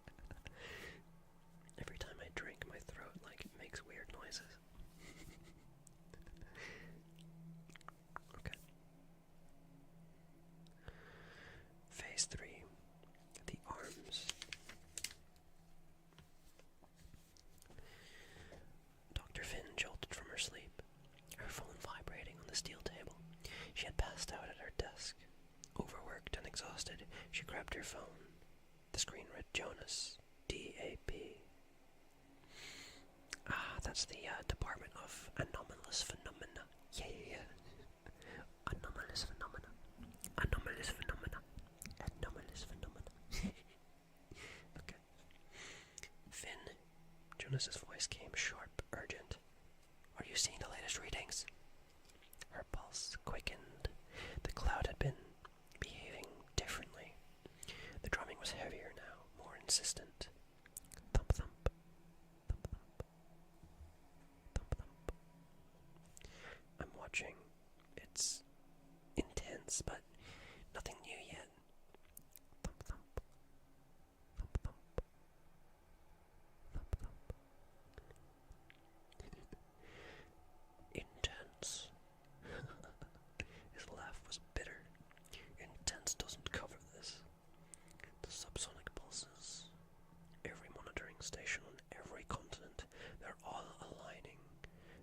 side of the cloud. It's splitting along a straight vertical seam.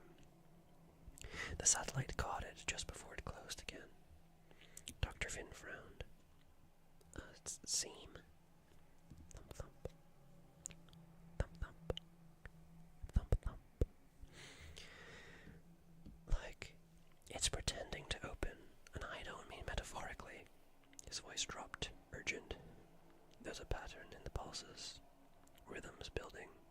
I don't know how else to say this. The drumming. It's a fucking heartbeat married. And it's getting faster. You need to be ready. Something is happening. Whatever you do, don't go outside. Whatever happens next, it's not just sound. It's alive. Thump thump, thump thump, thump thump. She felt it in her chest before she could reply. A vibration deep in bone and blood. The wet resonance of something enormous stirring. Jonas, stay calm. Lock yourself in. Go to the bunker now. The monitors are there. You can observe. Whatever you do, do not fucking step outside. Then the line went dead. A heartbeat later, across the northern hemisphere, a vertical fracture tore through the sky like a wound. It widened with deliberate slowness. Layers of mist peeled back in fleshy folds. Shadows deepened, bending the space around it. A deafening, sticky squelch like tearing flesh echoed across the hemisphere. Behind it was a darkness that seemed to breathe, vast and unfathomable. A darkness that bent perception.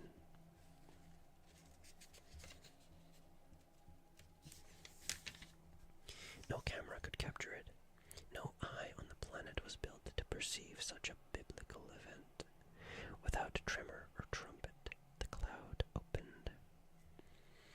What lay inside was not lightless, but unknowable. Some said it was a mouth, some said it was a wound, and from it came the sound again, louder now, clearer. Something wet and fast and pulsing.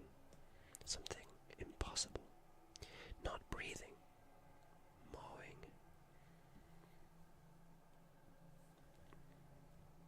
Across the world, people looked up in unison. Some screamed. Some dropped to their knees. Others stood and watched, transfixed, as the first of the arms descended. Long, tapering limbs like serpents, oily, black and glistening, emerging from the wound in the sky in slow spirals. Some were miles long, others kilometers. Wait, what? Some were miles long, others kilometers. Why is that funny to me? Just, I don't know. That's a funny way to put it. Okay. They swam through the air like they were underwater. Languid, elegant, hypnotic. Thousands of them, tens of thousands. They moved across the sky like a nest of worms poured through a funnel. Coiling, searching. One by one the arms reached down into the earth, slithering through the cities, across oceans, over fields. It didn't take long for the first to be taken. A man in Tokyo screamed as an arm squirmed its way around him. His fingers dug into the strange meat as the grip around his waist tightened, pulling him skyward. His cries split the morning air. In a European city, a young couple ran through the streets hand in hand. The woman tripped, an arm twisted around her ankle. Her boyfriend tried to pull her free. The arm retracted, twisting her upward with such force that his hand tore away from hers. He fell on his back, begging, only for the arm to return to him. Jesus.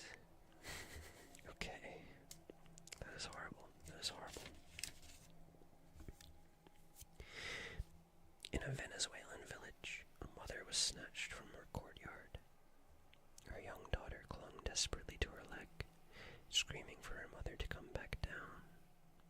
Her tiny hands gripped her mother's ankle in desperation to save her, but the child's fingers could not hold. They were ripped upward, hundreds of feet in a matter of seconds. Her mother's body ascended, twisting elegantly like a dancer in midair, but gravity did not forgive the child. She fell, limbs flailing, hair whipping across her face, colliding with the unforgiving earth. The sickening thump echoed across the village. Some were taken screaming, others laughed, lifted as if ascending into dark ecstasy. Cultists, convinced of divine favor, threw themselves towards the putrid appendages, arms outstretched, their voices raised in hymns or chants of joy, begging for rapture. The arms took only a few of them, with the same cold precision, pulling them upward as their ecstasy transformed into terror mid-flight. Across continents, people fought, clawed, resisted, but it was futile.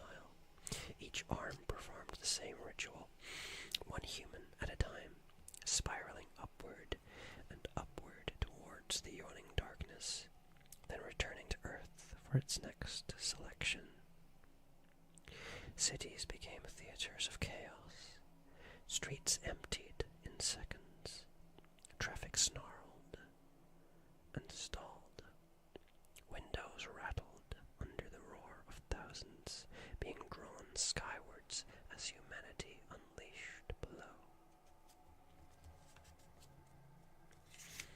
What a lovely bedtime story this is.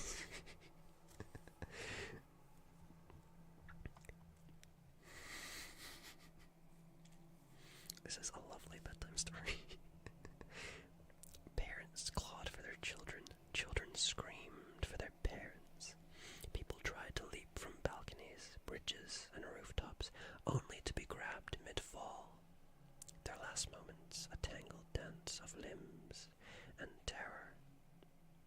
In remote fields, farmers and herders watched as the arms swept across the horizon.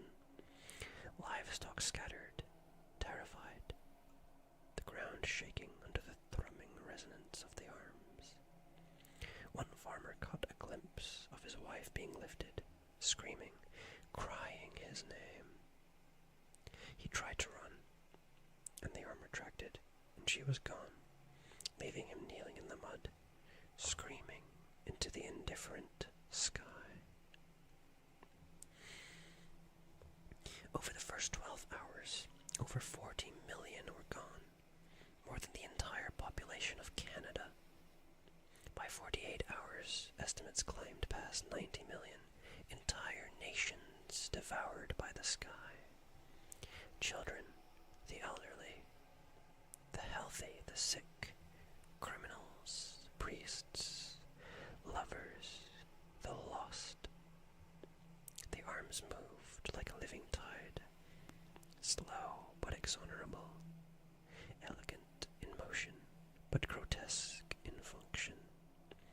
Each human was treated as a singular prize, twisted upwards towards the infinite, the process horrifyingly meticulous. Dr. Finn watched from the bunker as the monitors flared with the streams of abductions.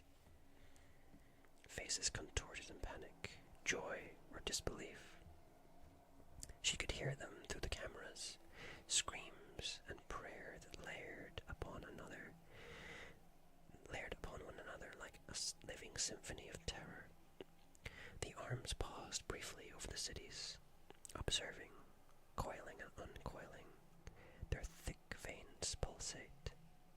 They screamed, they seemed to savor the fear, and then, with chilling patience, they selected again, dragging the living towards the maw.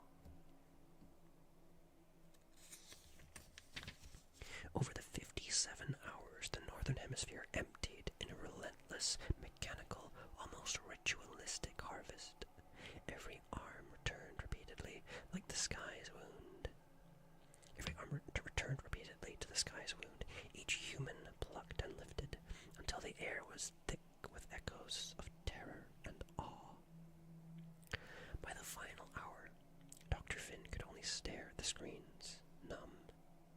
The arms paused at last, holding their harvest aloft for a long, silent moment, as if counting, observing, and savoring. Hi, Jolly. How are you doing? How are you doing?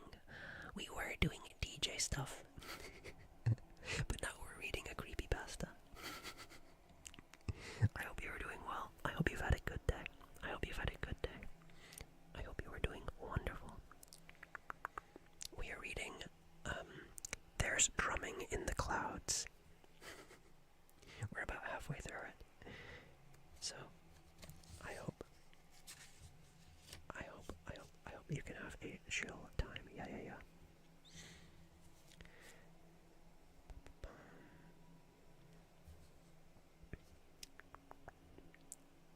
They began the slow, deliberate retreat, one by one, carrying their captives towards the unknowable darkness that had given them form.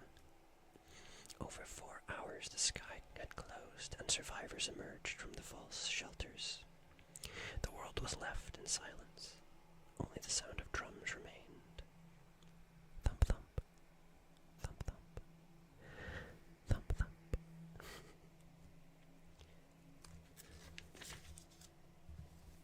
Project Cerberus Veil, Field Journal Entry.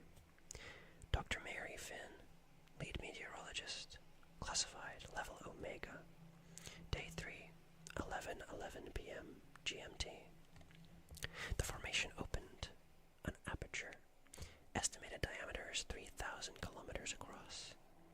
Arms, tongues, emerged. Thousands. Movement suggests intelligence. Not random. Selection appears non-biological. We can't predict it. I watched them be taken. God forgive me, we tried everything. Interference, signal jamming, sonic weapons. Russia sent a nuke. To hell with the aftermath of that. It didn't go off, it was just swallowed by the cloud. The arms were not affected. The world is hollow. The monitors lie dead, their screens frozen with faces I will never forget. Even the saved recordings fail to convey the scale of what happened. The arms, the screams, the silence that followed. Entire populations taken with the precision of a surgeon, the cruelty of a predator, the intelligence of an animal.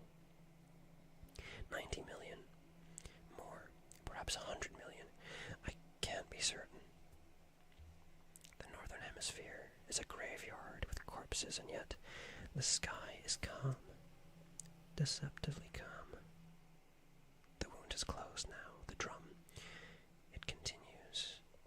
Always beneath everything. A low, insistent pulse that will not be ignored. Personal note. I don't know what to do next.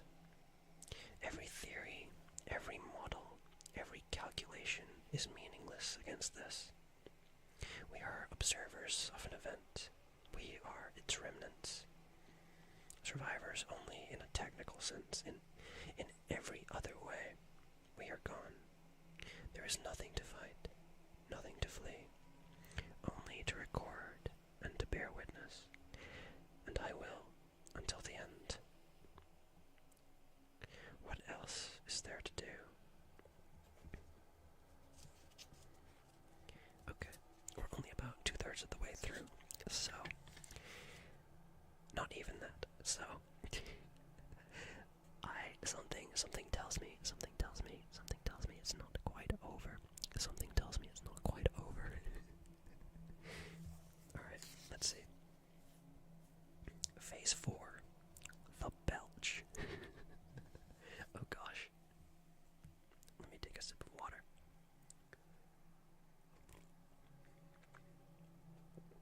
Okay.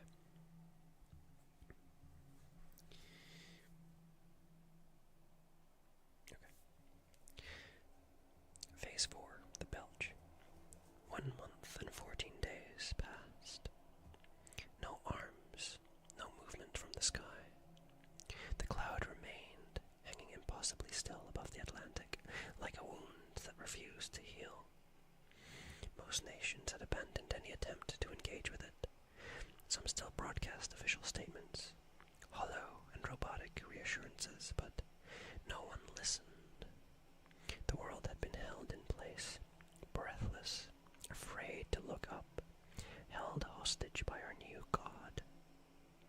Cities went dark, markets crashed, faiths fractured.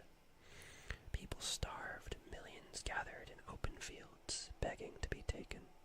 Millions took their own lives in the face of the inevitable. Others locked their doors and prayed to be forgotten. Dr. Married Finn stayed. She slept inside the bunker beneath the North Strand Climate Facility. She hadn't left in weeks. The others were gone, some taken when the arms descended. Some fled, some too broken to continue. She kept her notes, her logs, her rituals of data and control, but every day it grew harder and harder to believe that any of it mattered. Finn's console crackled to life at 3:58 a.m. GMT. The signal was faint, washed in static, but the voice on the other end was unmistakable. "Finn," Jonas said, quick and hushed, like he was afraid of the sound itself might carry. "Tell me you're awake." I'm awake." Her voice was brittle, syllables clipped. She had been awake for days. "What is it?" "I've been tracking something," he said. "Pressure readings from the South Atlantic buoy network. They're tanking. Not a storm, not a current shift. It's like the air itself is leaking." "You've said that before." "Yes, but this is different." His breathing was uneven, shaky. "The dropping isn't local, it's global. Everything is bleeding towards the cloud, not winds. Everything. It's pulling like it's..." He stopped himself, and then said it anyway. "Like it's inhaling." Finn exhaled through her nose. "We don't know what it's doing." "I do know," Jonas shot back, voice tightening. "It's hungry, and it's been patient, but..." A low laugh broke out that wasn't joy. "Christ, I can't believe we're still pretending this is about data." "This is about survival, Jonas," she said, doubting her own words. Is it? Jonas snapped. There was a pause before he spoke again. "We're all dead anyway. It's just a matter of time before it gets hungry again. And when it does..." He trailed off, static filling the gap. "You've seen the fields. You've seen the ones begging for it to take them. That's not living, Finn. That's meat waiting to be picked up. Stop." "Why?" His voice cracked. "You want the truth, Married. There's no stopping it. There's no bargaining. We're not even ants to it. Ants get noticed before they're stepped on. This thing..." He stopped abruptly.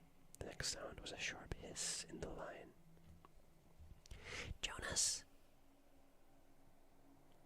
Silence.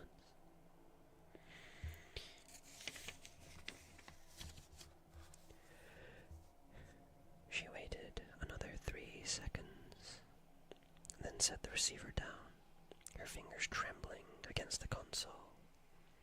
She clasped her hands together, lowered her head, and for the first time in her life, she began to pray. She waited. Nothing. At exactly 4:17 a.m. GMT, 1 month and 14 days since the cloud had arrived, the sky opened again. No warning, no signal, just a sudden shifting of the cloud center, folds drawing back, parting like lips peeled open by invisible hands. The drumming was constant, but this time something new came. The sound began low, wet, rolling, like a cauldron of bile tipping somewhere beyond the stratosphere. The pressure dropped, Then came a vast, guttural exhalation that seemed to surge from the planet's core and shatter the sky above. A noise like the entire sky dry heaving, ew, viscous and phlegm-soaked. The kind of sound that makes the stomach knot before the ears understand. That's disgusting. A single cataclysmic guttural bellow that cracked windows on every continent and shattered the upper atmosphere. The ground shook, tides recoiled, and birds fell from the sky. It wasn't just a sound, it was force, a pressure wave of wet breath and raw heat, like an open furnace filled with rotting flesh. It swept the globe within minutes. People clutched their heads and screamed as their ears bled. Animals bolted and dropped dead mid-run. Birds fell in flocks. Machines died. Satellites blinked out. And those at the epicenter could only scream as the force burst them into nothingness. And the smell. A stench so vast, so cellular, it soaked through the walls. It crawled into the lungs and stayed there, a taste of spoiled meat and copper. People vomited. Others tore at their flesh, trying to escape it. Most were dead in seconds. And then came the blood. From deep within the beast, beyond the gauze and folds of mist, something ruptured. A pressure wave, a gullet, a wound. Nobody knows.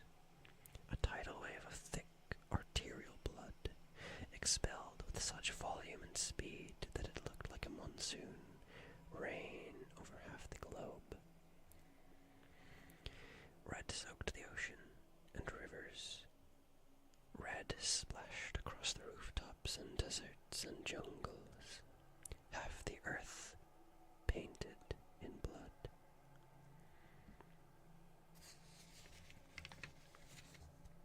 It steamed where it landed, hot and thick, and it reeked of iron and something sweet, something wrong. Some, they say, heard whispers in the rain. The clouds peeled back, and for the first and only time, the being was seen, truly seen. For exactly 93 seconds, the sky was clear. Not in fragments, not distorted. It filled the sky. It was the sky. Its shape defied thought, impossibly symmetrical yet shifting as though the universe itself was trying and failing to remember it. The surface was a chaos of textures, pinkish-gray membranes that pulsed with a rhythm older than time, bone-plated ridges spiraling in geometries our minds could not hold, and spindled nerves that writhed like lightning, frozen mid-strike. Each wrinkle, each twist, seemed to hum with awareness, as if the cosmos itself had been stitched into its flesh. Its face, or what passed for one, stared down through a million lidless, goat-like eyes. Some were as vast as mountains, some flickered like dying stars, all simultaneously seeing and knowing. Our thoughts recoiled, our vision trembled, and yet we could not look away. And then it did something impossible. It smiled. No teeth, no lips, no gesture that humans could recognize, just a slow and dreadful unfurling of facial tissue, an imitation of something it had only ever observed in our species, a suggestion of amusement aimed at the futility of our existence. The motion folded in on itself in ways that should never have. Wait. The motion folded in on itself in ways that should have torn it apart, yet it held. We felt it not just in our eyes, but in our blood, in our marrow, in the corners of thought that we didn't know existed. And then the sky swallowed itself once more.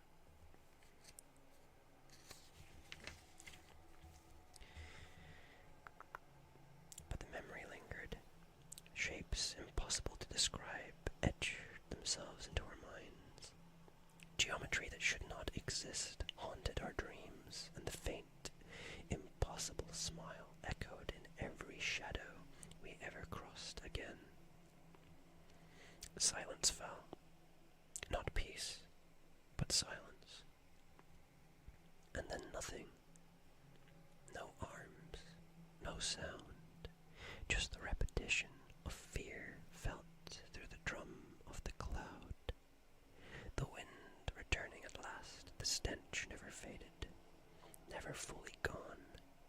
The red rain soaked into everything.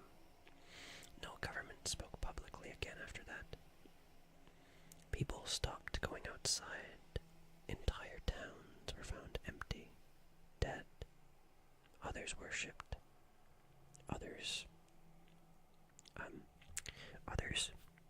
Others ended their playthrough.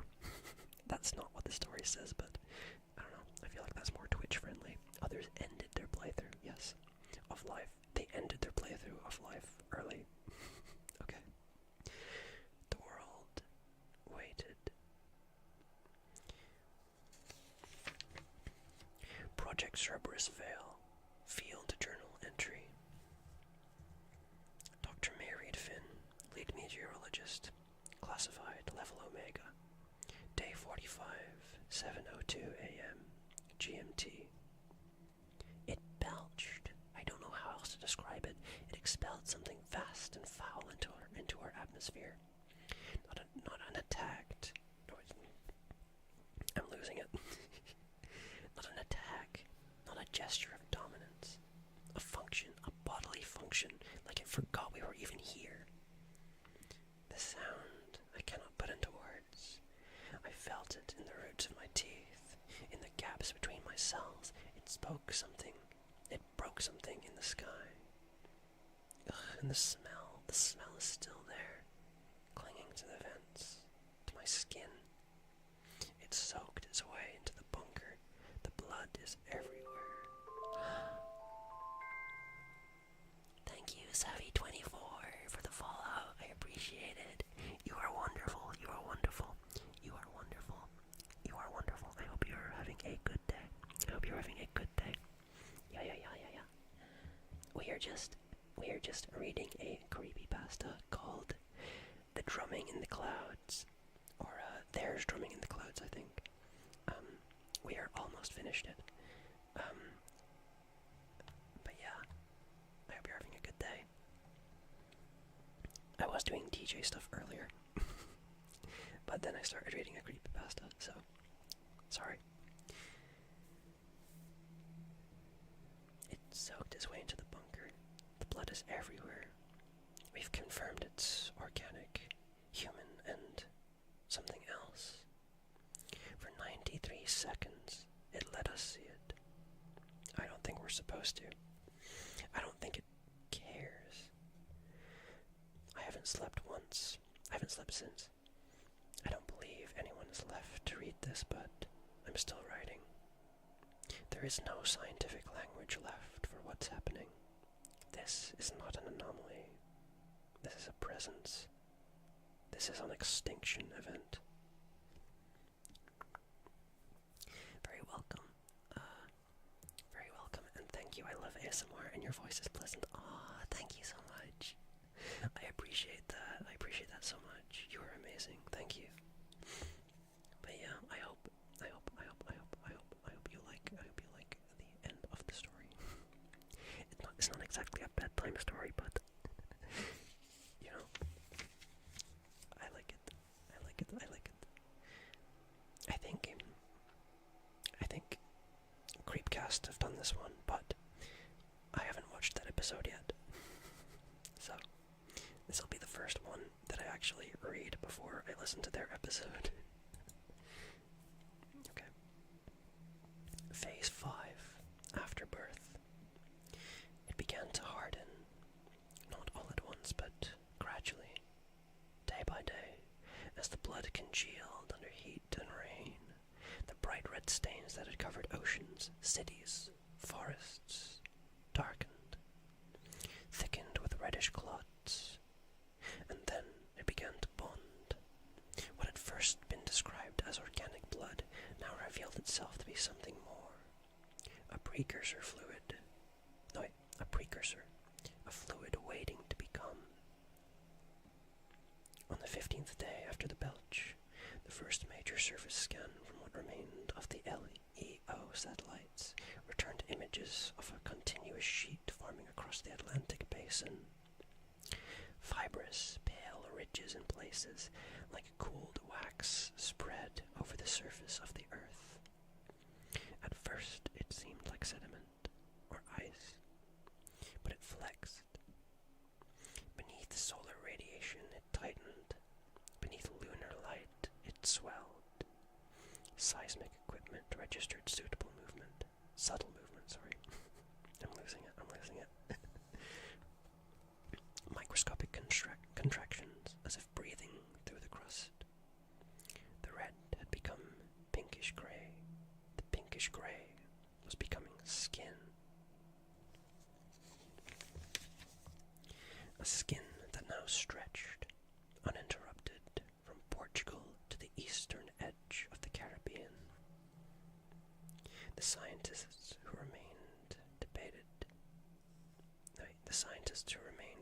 this transformation in hushed, mechanical tones. No conclusions were reached. There was no baseline, no comparative models, but Dr. Mary DeFin understood. This was not an invasion. This was not a divine punishment. This was gestation. Earth, or what remained of it, was being blanketed in something alive, not absorbed, not consumed, prepared. And then, at 8:46 p.m., on the 46th day, the cloud moved. It shifted without sound, without storm, without effort, not blown, not carried, not pulled by gravity. It simply drifted, as if an unseen cord had been cut, as if the process in the west had reached some sort of threshold. It took 6 hours to traverse the ocean, 6 hours of silence. People in Asia and Australia watched it approach. The spiraling gauze blotted out the sky, as if it was swallowing it whole. They had seen the videos. They knew what would come. And still they watched. Some hoped it would pass. It didn't. At 2:17 local time, the clouds settled above the Indian Ocean. The sky began to open once again, and the arms began their terrible ascent.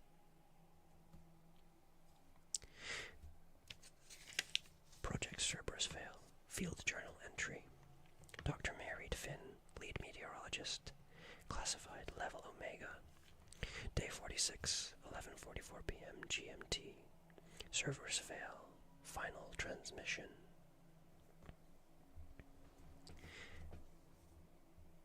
The blood is not inert. It is a matrix of forming tissue, something between placenta and a cocoon. Still soft in parts but solidifying, already 3/4 of the Atlantic seafloor is covered in a single sheet. Our instruments can't pierce it. It's warm. It pulses every 7 minutes, and it's alive. The cloud has moved to the Indian Ocean. Initial signs suggest the process is starting again. The same pattern, the same altitude, same shape, same silence. I believe this is reproductive behavior, a life cycle. This thing, or system or entity is using the atmosphere to slow itself. It does not see us.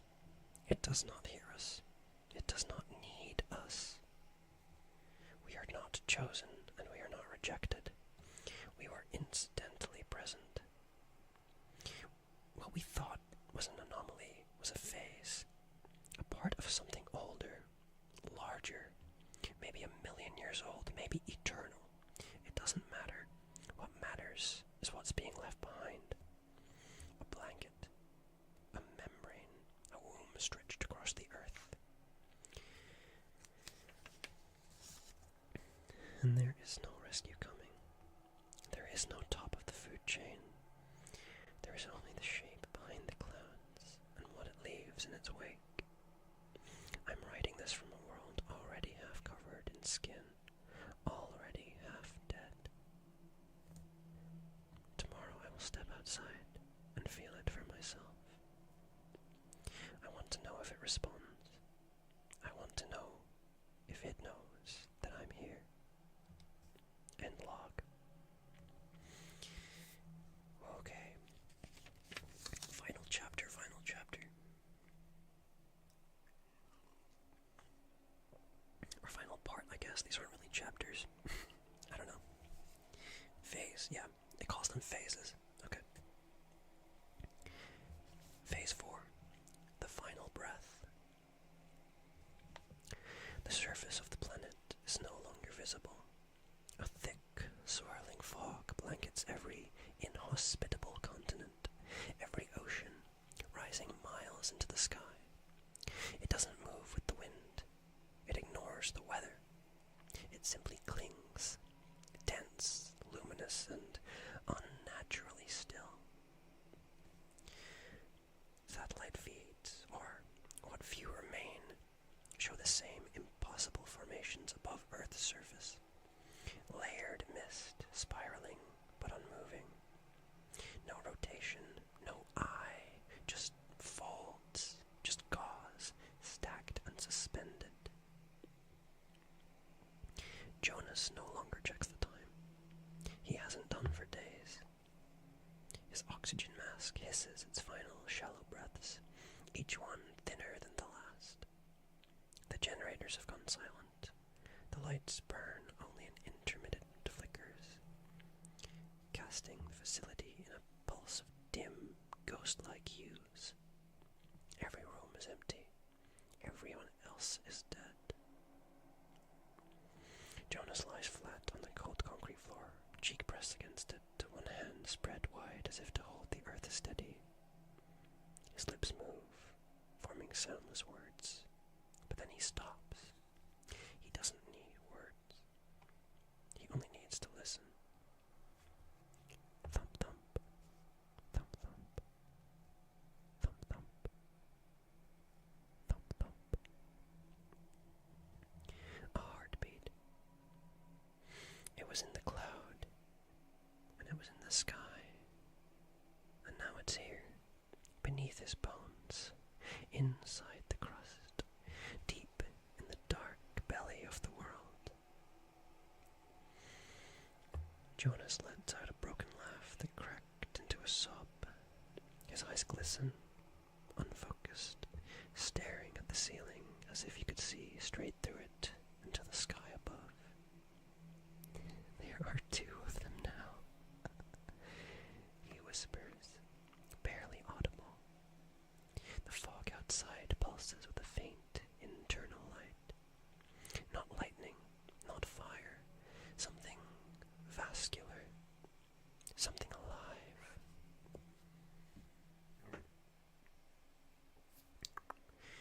The fog outside pulses with a faint internal light. Oh wait, I just read that part.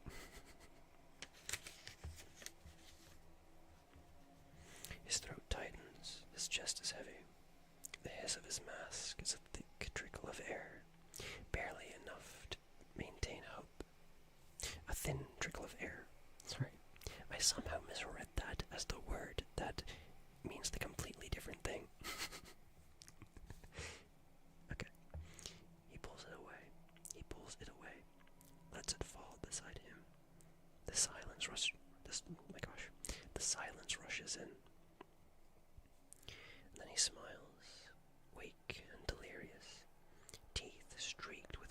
from biting his own tongue raw in his sleep. We are in the womb. Jonas had never been a religious man. He used to scoff at prayer, at ritual, but now on the floor of a dying world, the last man standing, a gun trembling in his hands, he mouthed the words anyway. Fragments of a hymn, half-remembered psalms, apologies to no one. He turns the gun on himself, comforted by the realization that it will all be over soon. The fog above glows brighter. It folds, pulsing with rhythm, like veins, like lungs. Jonas closes his eyes, the weight of suffocation pressing him into the floor. His last thought is not of escape, not of resistance, only awe. Far beyond Earth, in the silence of space, the first cloud drifts on, searching for the next world. The Earth exhales its final breath and becomes something new.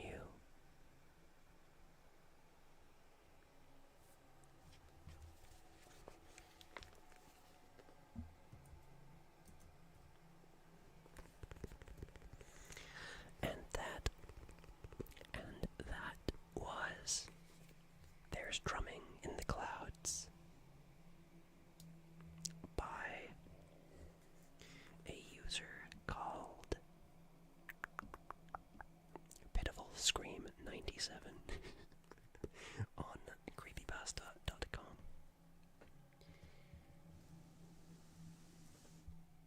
Well. I quite liked that. Estimated reading time 20 minutes. Sure. I think I've been reading that for longer than that took me like 90 minutes, I think. Yeah, at least. Oh my gosh. Either all of the like reading time estimates on the Creepypasta website are like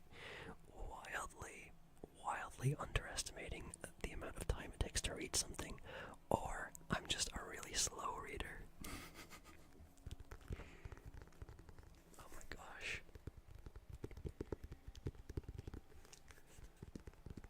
I mean, not like I'm reading that off of creepypasta.com. I am totally reading from a book right now, yeah. I'm totally not reading off my laptop and just using the book for immersion. No. This totally isn't a copy of Paradise Lost by John Milton. I love the sound of this book. It's got a nice leather cover. It's also really old. It's from 1887. Intriguing. It smells old. It smells like how I think a story should. Thank you for the hydrate. You gotta hydrate too. Yeah. Okay. I'm gonna put my beanie back on you. Real quick, so I will mute the microphone and then I will hydrate.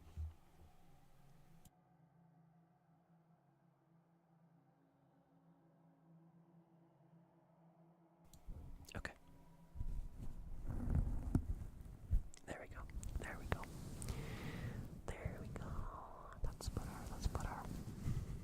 Okay. Hydrate.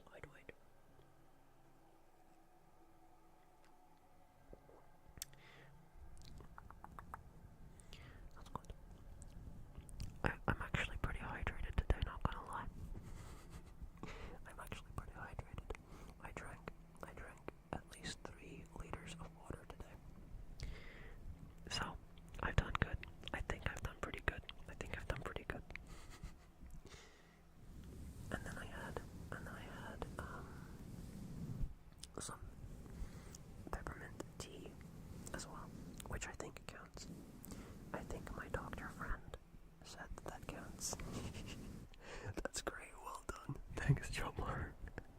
Oh wait, no, sorry, I misread the username. That's not.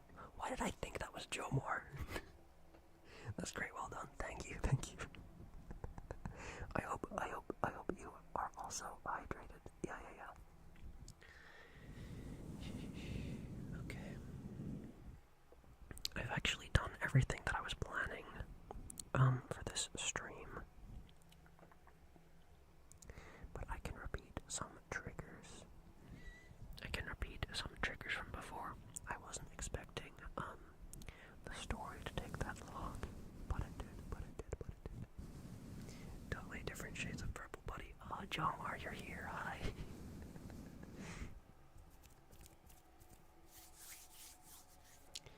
How are you, John? How are you? I hope you are doing well. How did the game research go? Been here long. Okay, I see. Sorry if I summoned you. I didn't mean to invoke you like that. I'm sorry if you were lurking. Good, just writing my game story. That's good. I'm glad.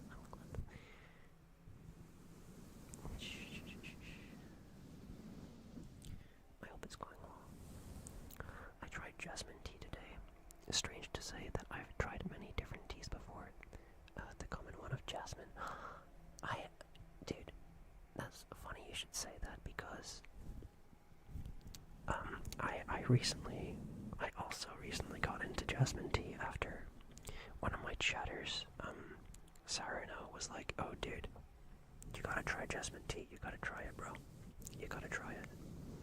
It's so good. It's so good. And I was like, what? I didn't even know you could make tea out of jasmine. And then I got like one of those like big cardboard cylinders of like loose leaf jasmine tea, and it's so good. It's very good. I love how it smells. One I've tried was jasmine with green tea. Yeah, no, that's the one that I got as well. I couldn't find any that just said jasmine tea. They all just said jasmine green tea. I'm assuming that that's the same thing. I think it is. I think so. Because jasmine's like a white flower. So I don't know if you get like a tea that's like just the flower, or if they're all like mixed with green tea. I'm not sure. But the only ones that I could find were jasmine green tea. But it's very good. What did you think of it? Do you like it? I think my favorite might be I've got this like box of spicy chai tea, which is really good. I like putting honey in it. I also suggest lemon ginger tea. I have a box of that as well. I haven't tried it yet. But I will try it. That sounds like something that you would like drink when you've got like a cold. Like if you have a flu, I can imagine lemon ginger tea would be good for like when you're ill. I don't know. It sounds like that kind of thing. I put a type of coffee creamer in it. Oh, okay. Interesting. That sounds good. I might try that.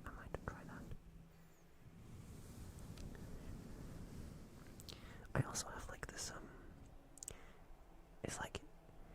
it's like cocoa powder, but it says like it's like chai latte, but it's like cocoa powder. You put it in like with milk, and then you stir it through. It's good for about maybe 2 or 3 sips, and then it just feels like your body is like turning into like cottage cheese. It's so sickly sweet. They put way too much sugar in it, I think. it turns like the liquid really viscous. I don't know. It's strange. It's strange. It's strange.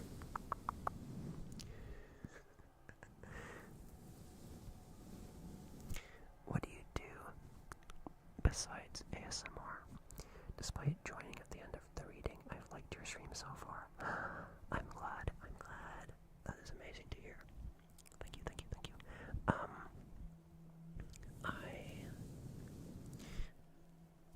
On Mondays and Fridays, I do art streams, where I usually either work on like I'm like working on like a animation that I do on the stream, and that's like a big project that I'm doing, and I do some like emote drawing and doodling,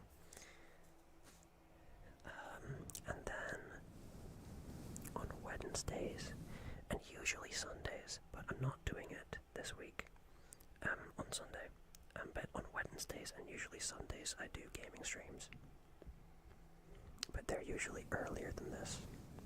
They're usually at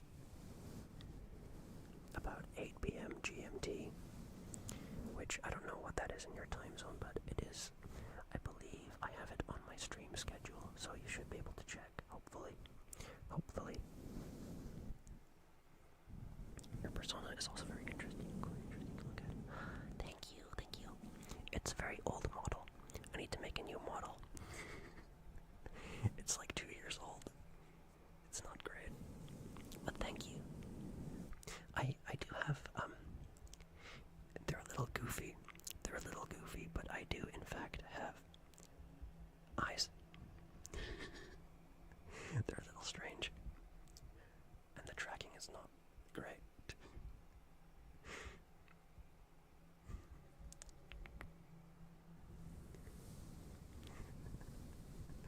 They're a little goofy looking.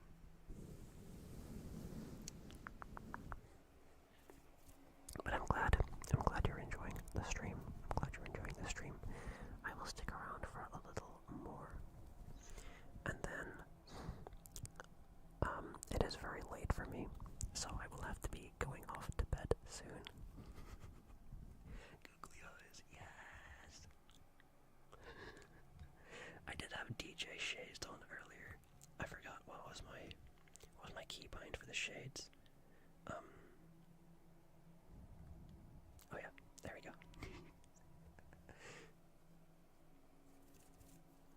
But yeah, I don't know.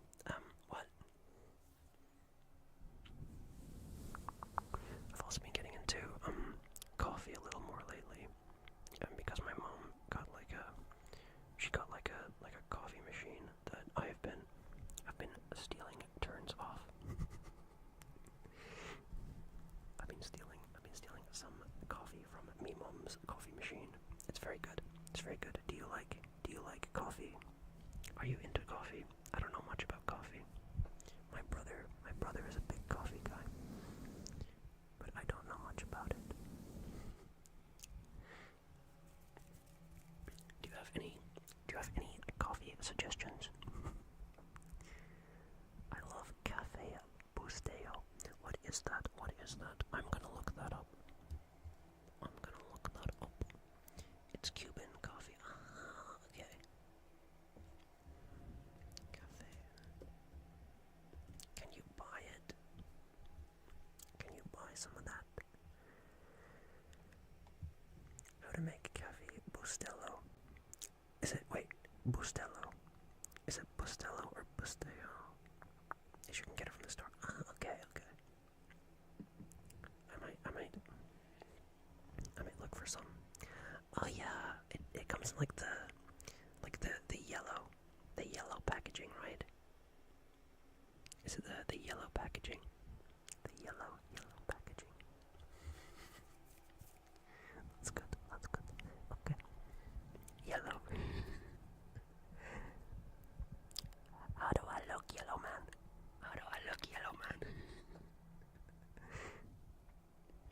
Dude. Jomar, did you know David Firth is in Smiling Friends? But be careful, it's very strong.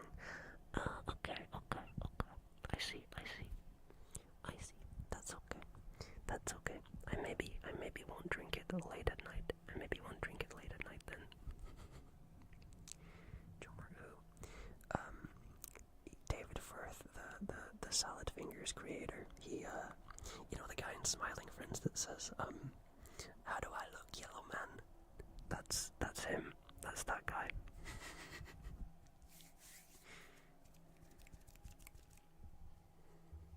Oh yeah, you told me. Yeah. Did I? Yeah. Yes, I did. I did tell you. I'm sorry. I'm sorry. I'm sorry. I already told you that. Alright, now I remember. No wonder he sounded familiar. Yeah. You like the Amazing Digital Circus? Okay.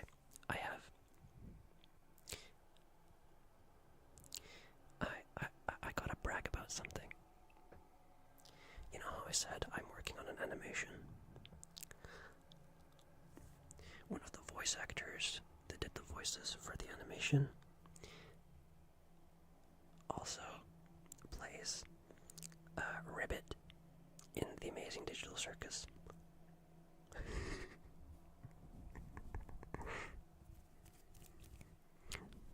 But yeah, I've still not seen their newest episode, but I need to. I've only seen the Ribbit part, but I need to watch the rest of it.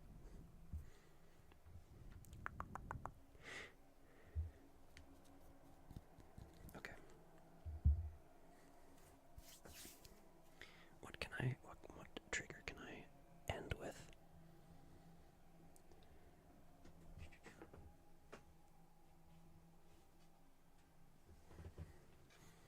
Oh cool, yeah, the frog. The freaking frog, dude. It's so cool. I'm so happy for them.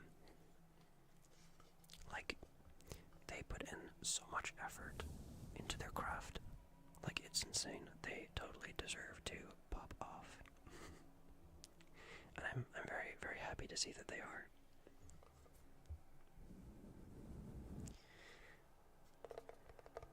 Their name is Sky Redden. Shout out to Sky Redden. Random sub emote. What did you get?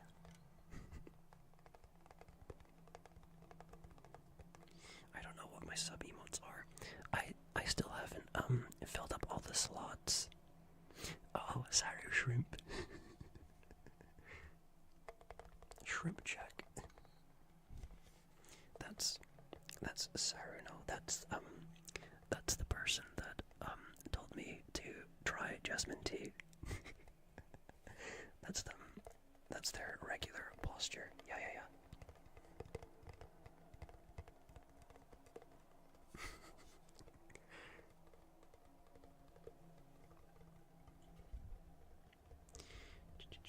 Can you guess what this is that I'm holding, by the way? Do you know what this is? Can you tell?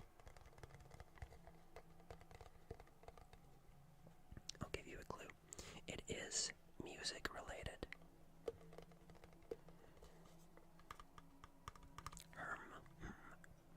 Let me see. I need a monocle toggle.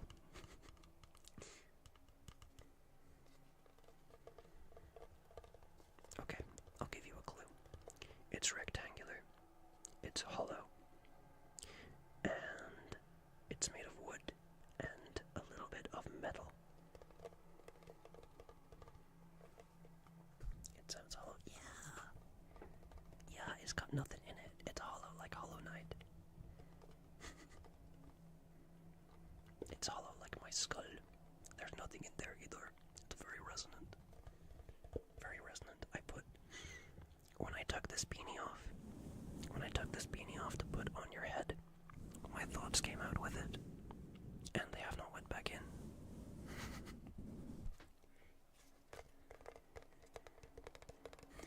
This is fine. Okay, I will give you another clue. Listen to this.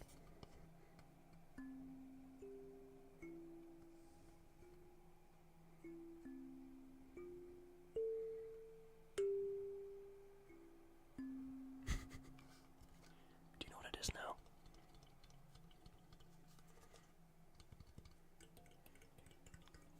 Wait. Oh my god. sounds like spiders.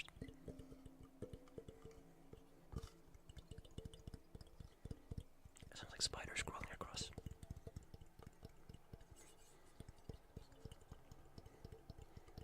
They're having a party.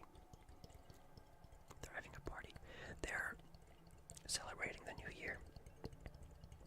But they are a little late. They were too busy. They were too busy. They were too busy making cool patterns and cool structures in their webs, and they completely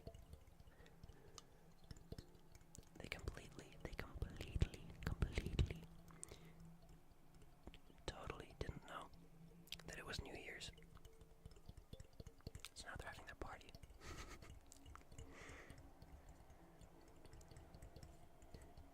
It sounds like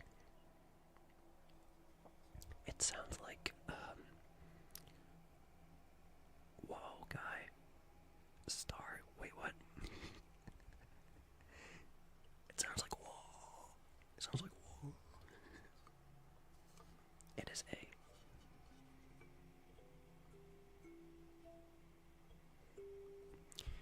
It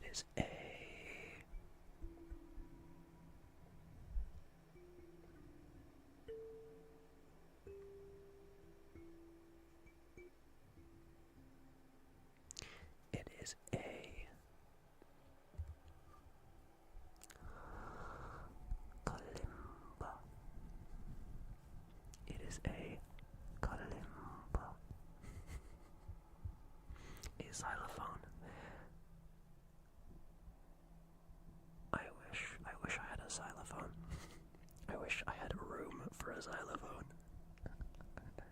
Unfortunately, it is just a kalimba.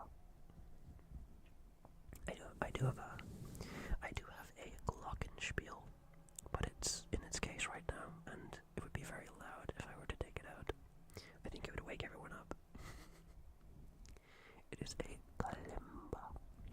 Do you know what a kalimba is? I can show you. I can probably pull up a picture. Kalimba.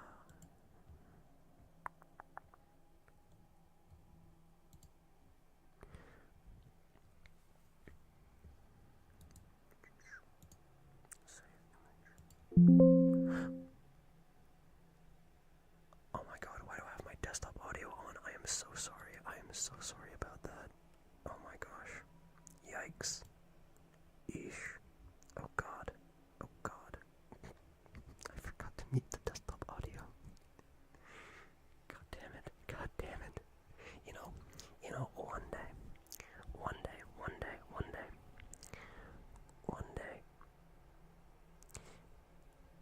I will remember to set up my stream right. One day I'll get it right, I promise. Okay, that's the desktop audio muted.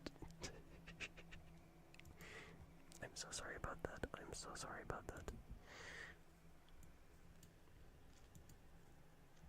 God, that just woke everyone up that was sleeping.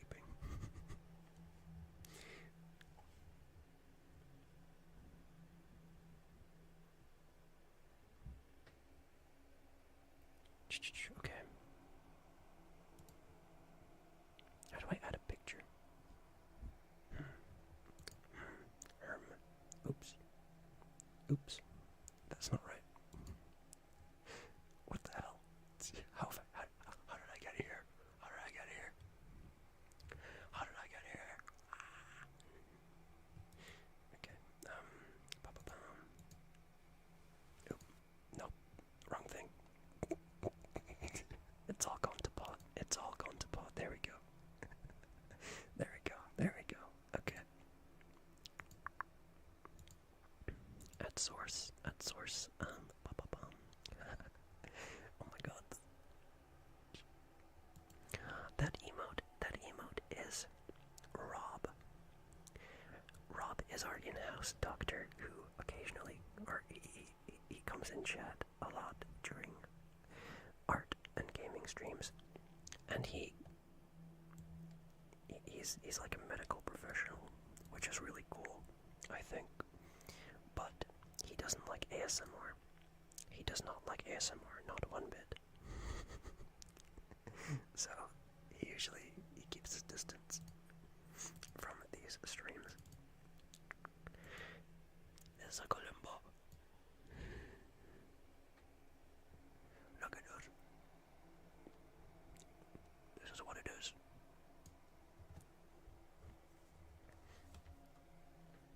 It's like a little thumb piano.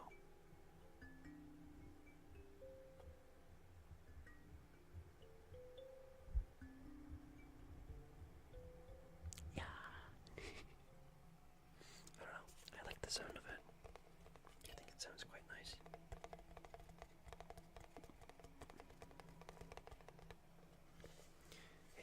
It does sound magical.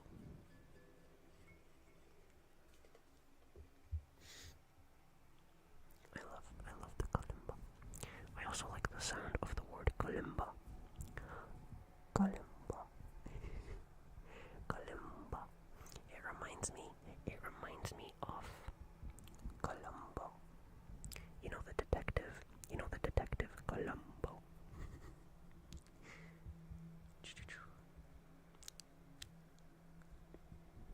My cataracts are back.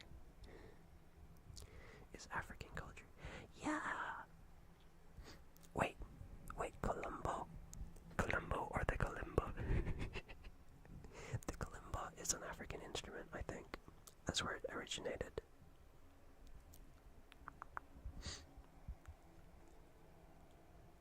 Okay, let me get rid of that. There we go. Yes. Yes.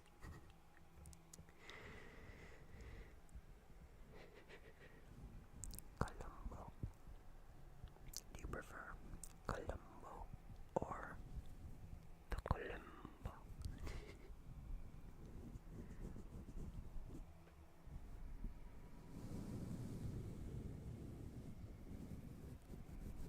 The kalimba. Okay. POV, you're my DJ record disc.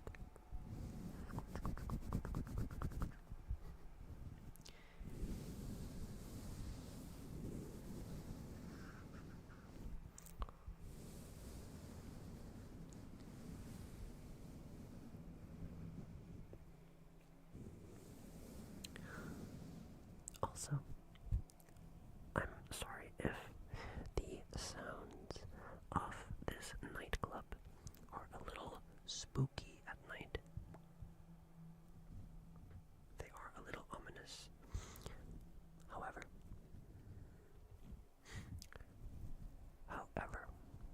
there is nothing to be afraid of. There are no eldritch entities. The sounds from backstage that sound like beasts beyond comprehension, groaning and shifting. That's just mic interference. That's just the subwoofers acting up. Don't worry about it. One bit. Don't worry about it one bit. It's okay. We love spooky. Yeah.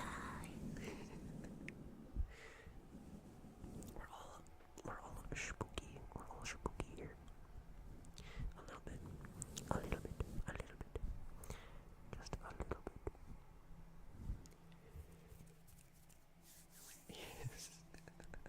Yes, Jomar is also spooky, by the way. Did you know that? Did you know that Jomar is also spooky? But he's like colorfully spooky. He's spooky in a colorful way. By the way, if you are enjoying the vibes, you should go check out Jomar. Jomar is epic. He does art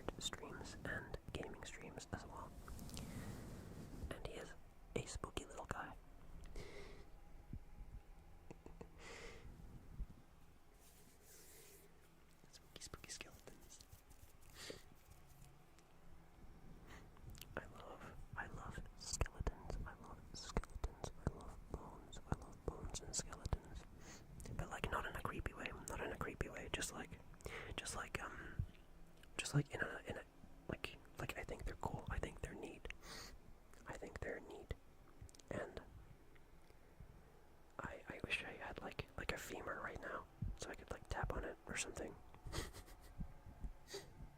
Okay. Fascinating. Okay. Okay. How long have I been going for? Sorry. Apologies. I'm sorry.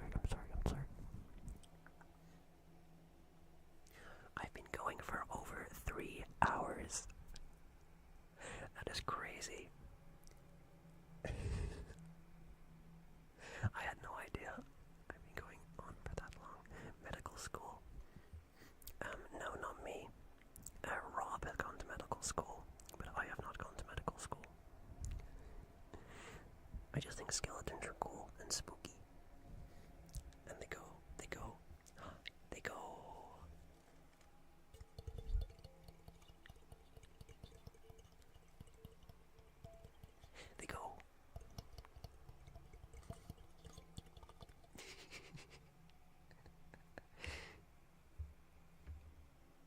Wait, what is this sound? Sound like? Oh, that sounds like the same thing. Okay, never mind. Never mind. Okay.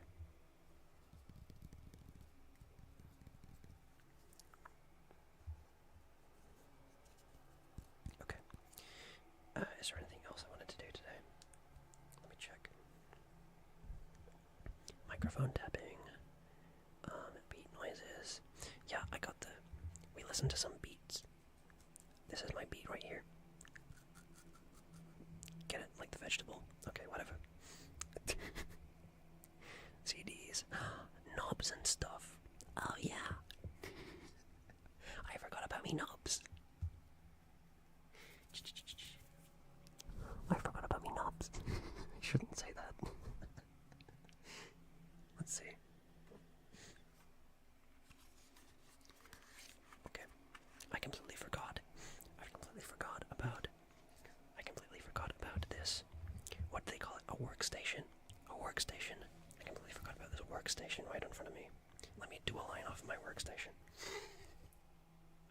Okay.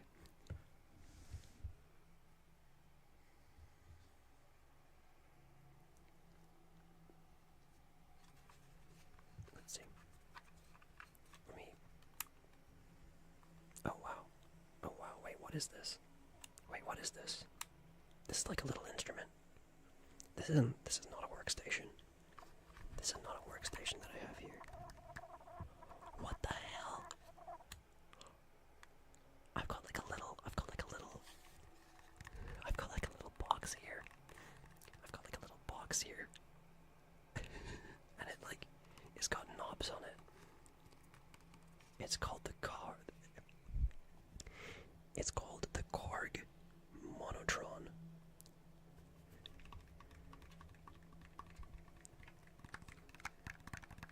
It's like a little device, and if I turn this switch on,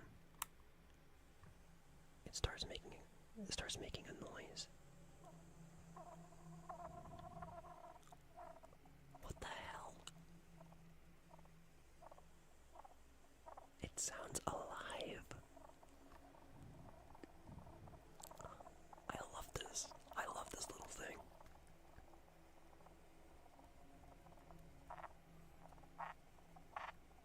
Oh gosh.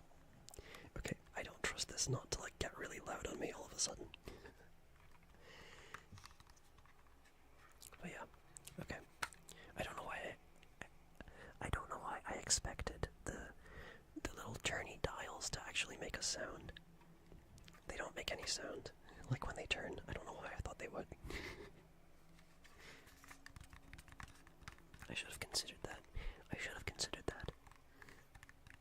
Or even better, I should have actually tested that first.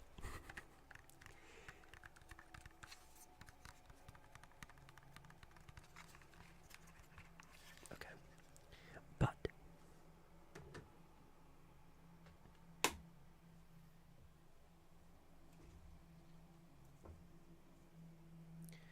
But I do know that this tape player makes good sounds.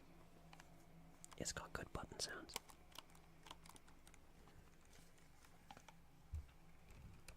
But yeah, I don't know. DJ ASMR theme of this kind of just became music, to be honest. I just thought it would be cool to have like a DJ overlay, or like a DJ like environment. I don't know.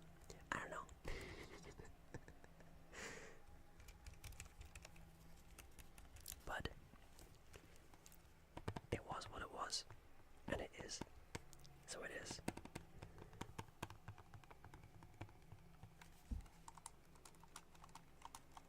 Let's see what happens if we play it. It doesn't actually have a tape in it right now. I took the tape out of it. But if I press play, it still moves.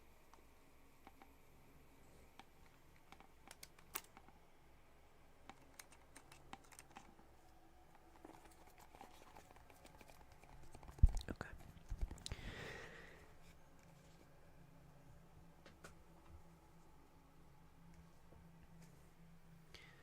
And then we looked at the CDs. This is Anima by Tool. It makes good sounds. And then, should I feel like it, I can open it up and put it over your head, like so.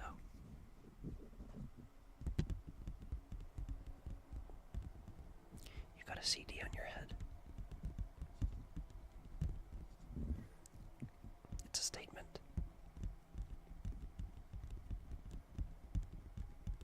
What it says, I'm not quite sure, but it's a statement. CD, yeah.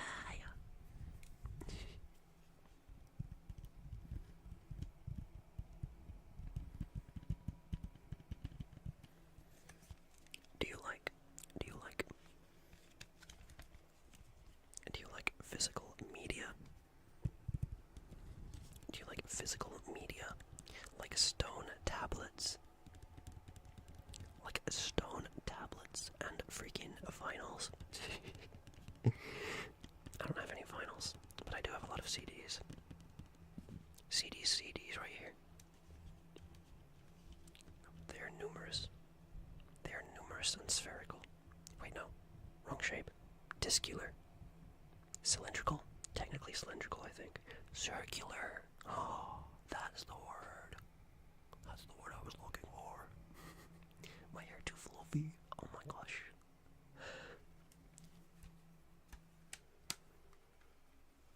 Oh my gosh. So fluffy. So fluffy.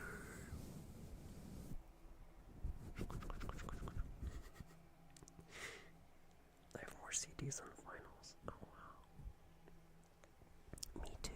Me too, because I don't have any vinyls. I wish I had a vinyl player though.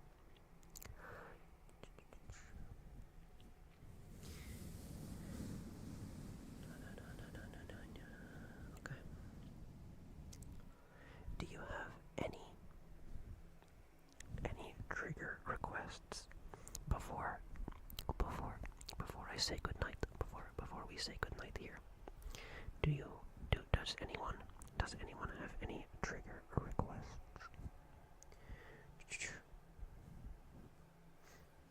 Mimi, she, her. Wait, what?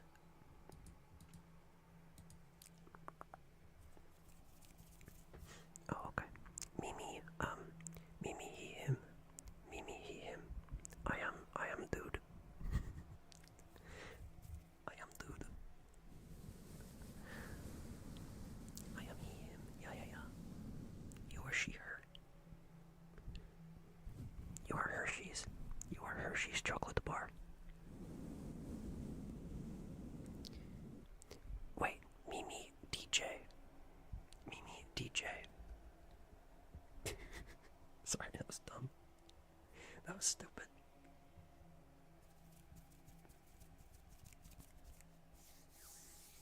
Mimi Savvy. Hi Savvy. Hi.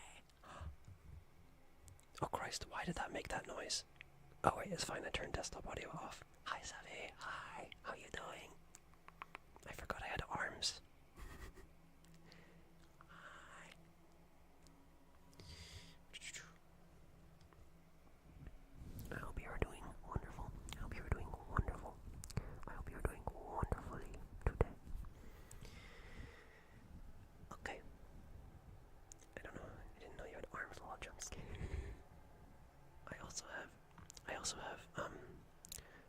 also have, I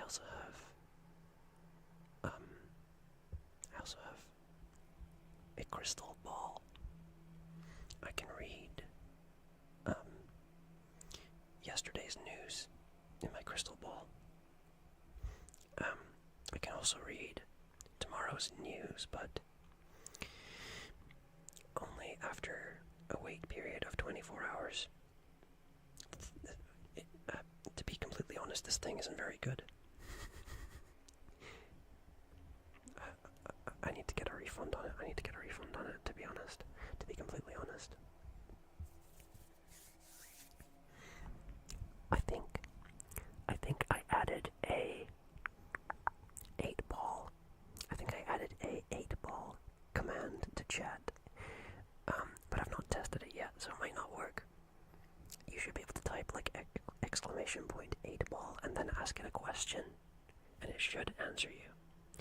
But I haven't tested it yet. I don't know if it's good. I don't know if it works or not.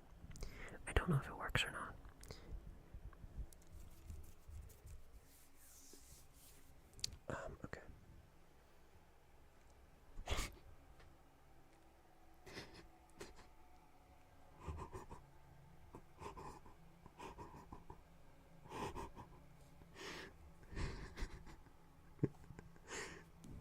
It's sentient.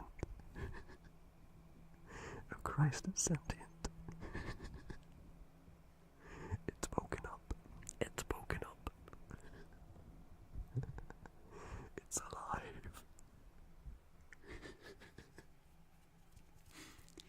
No, what happened? Oh my god. Okay, that works. I'm glad that works. It's actually the most useless 8-ball ever. It's the most useless 8-ball.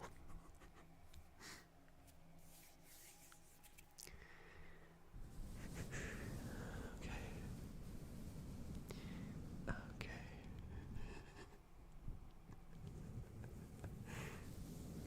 I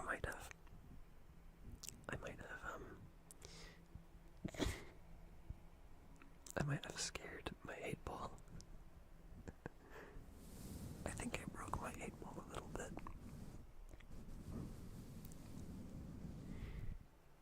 Okay.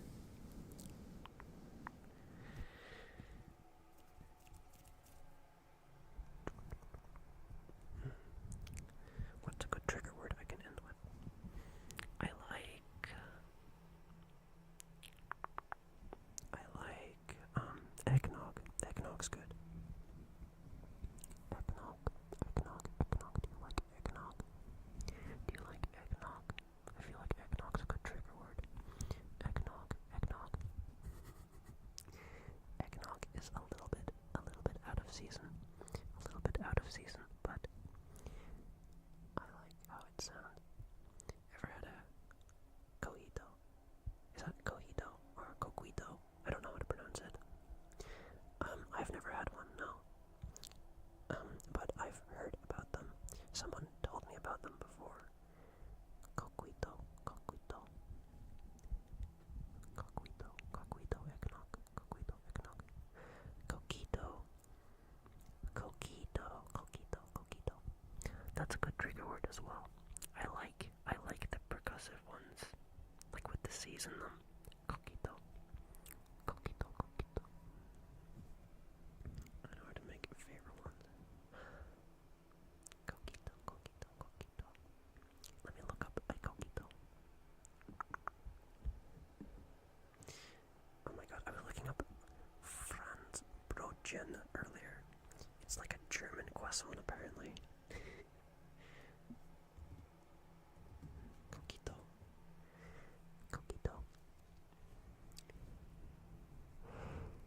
Coquito, pronounced coquito, is a traditional, creamy Puerto Rican rum and coconut drink that is a staple of the island's Christmas and holiday celebrations. Often called Puerto Rican eggnog, it is thicker and has a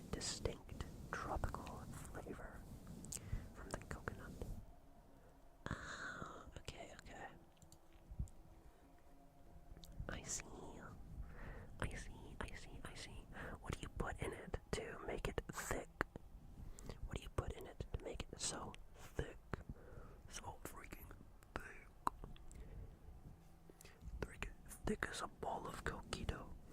Thick as a bowl of coquito. Damn. Thick as a coquito. Okay. Condensed milk. Okay, I see. That makes sense. I have a coworker that sold me Nutella coquito. Oh my god, Nutella coquito actually sounds really good, not gonna lie. That sounds even better than a regular coquito. Oh, so lucky. Chocolate, vanilla, and pistachio. Oh my gosh. Dude, I need to somehow break into the world of coquito. For sure.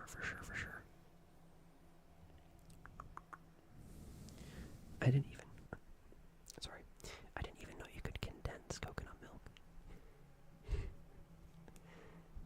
But I guess you can condense a lot of things. You can probably condense a lot of things. Oh yeah, from the store. Okay. I'll give you my recipe. Hell yeah, I'm here for it. Coquito. I hope you enjoy your coquito. And thank you. I will hear the recipe next time. Yeah. I really appreciate it. I really appreciate you giving me the recipe. That is very kind of you. Okay.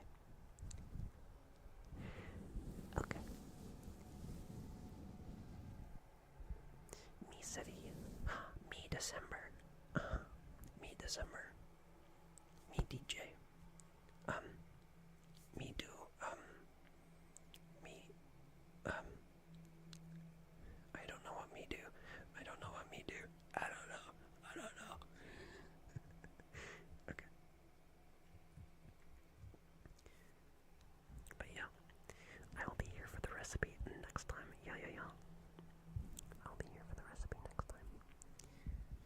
I think Jomar is also going to steal your recipe as well, by the looks of things.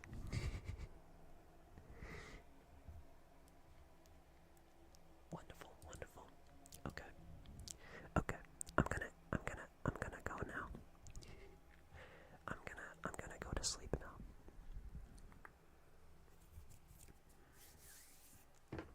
Oops.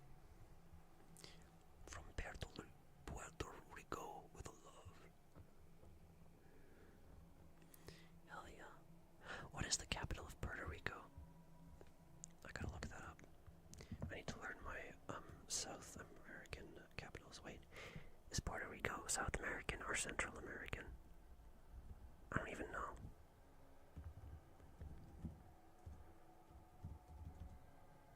San Juan. San Juan. Yeah, of course. I remember. You told me that before. I forgot. Caribbean. Okay. I see. Yes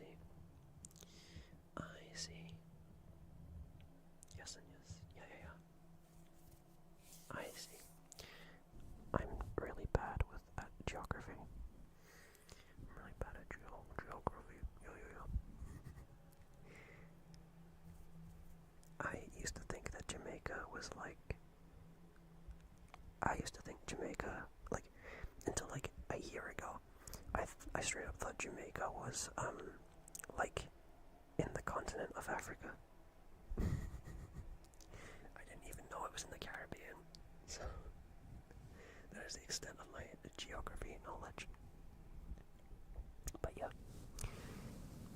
I hope you guys have a good evening, or I guess for Jomar it is nighttime, or morning, or whatever time it may be where you guys are at. I hope it's a good one.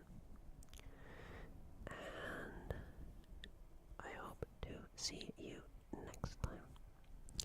Good night. Bye. Goodbye. Bye.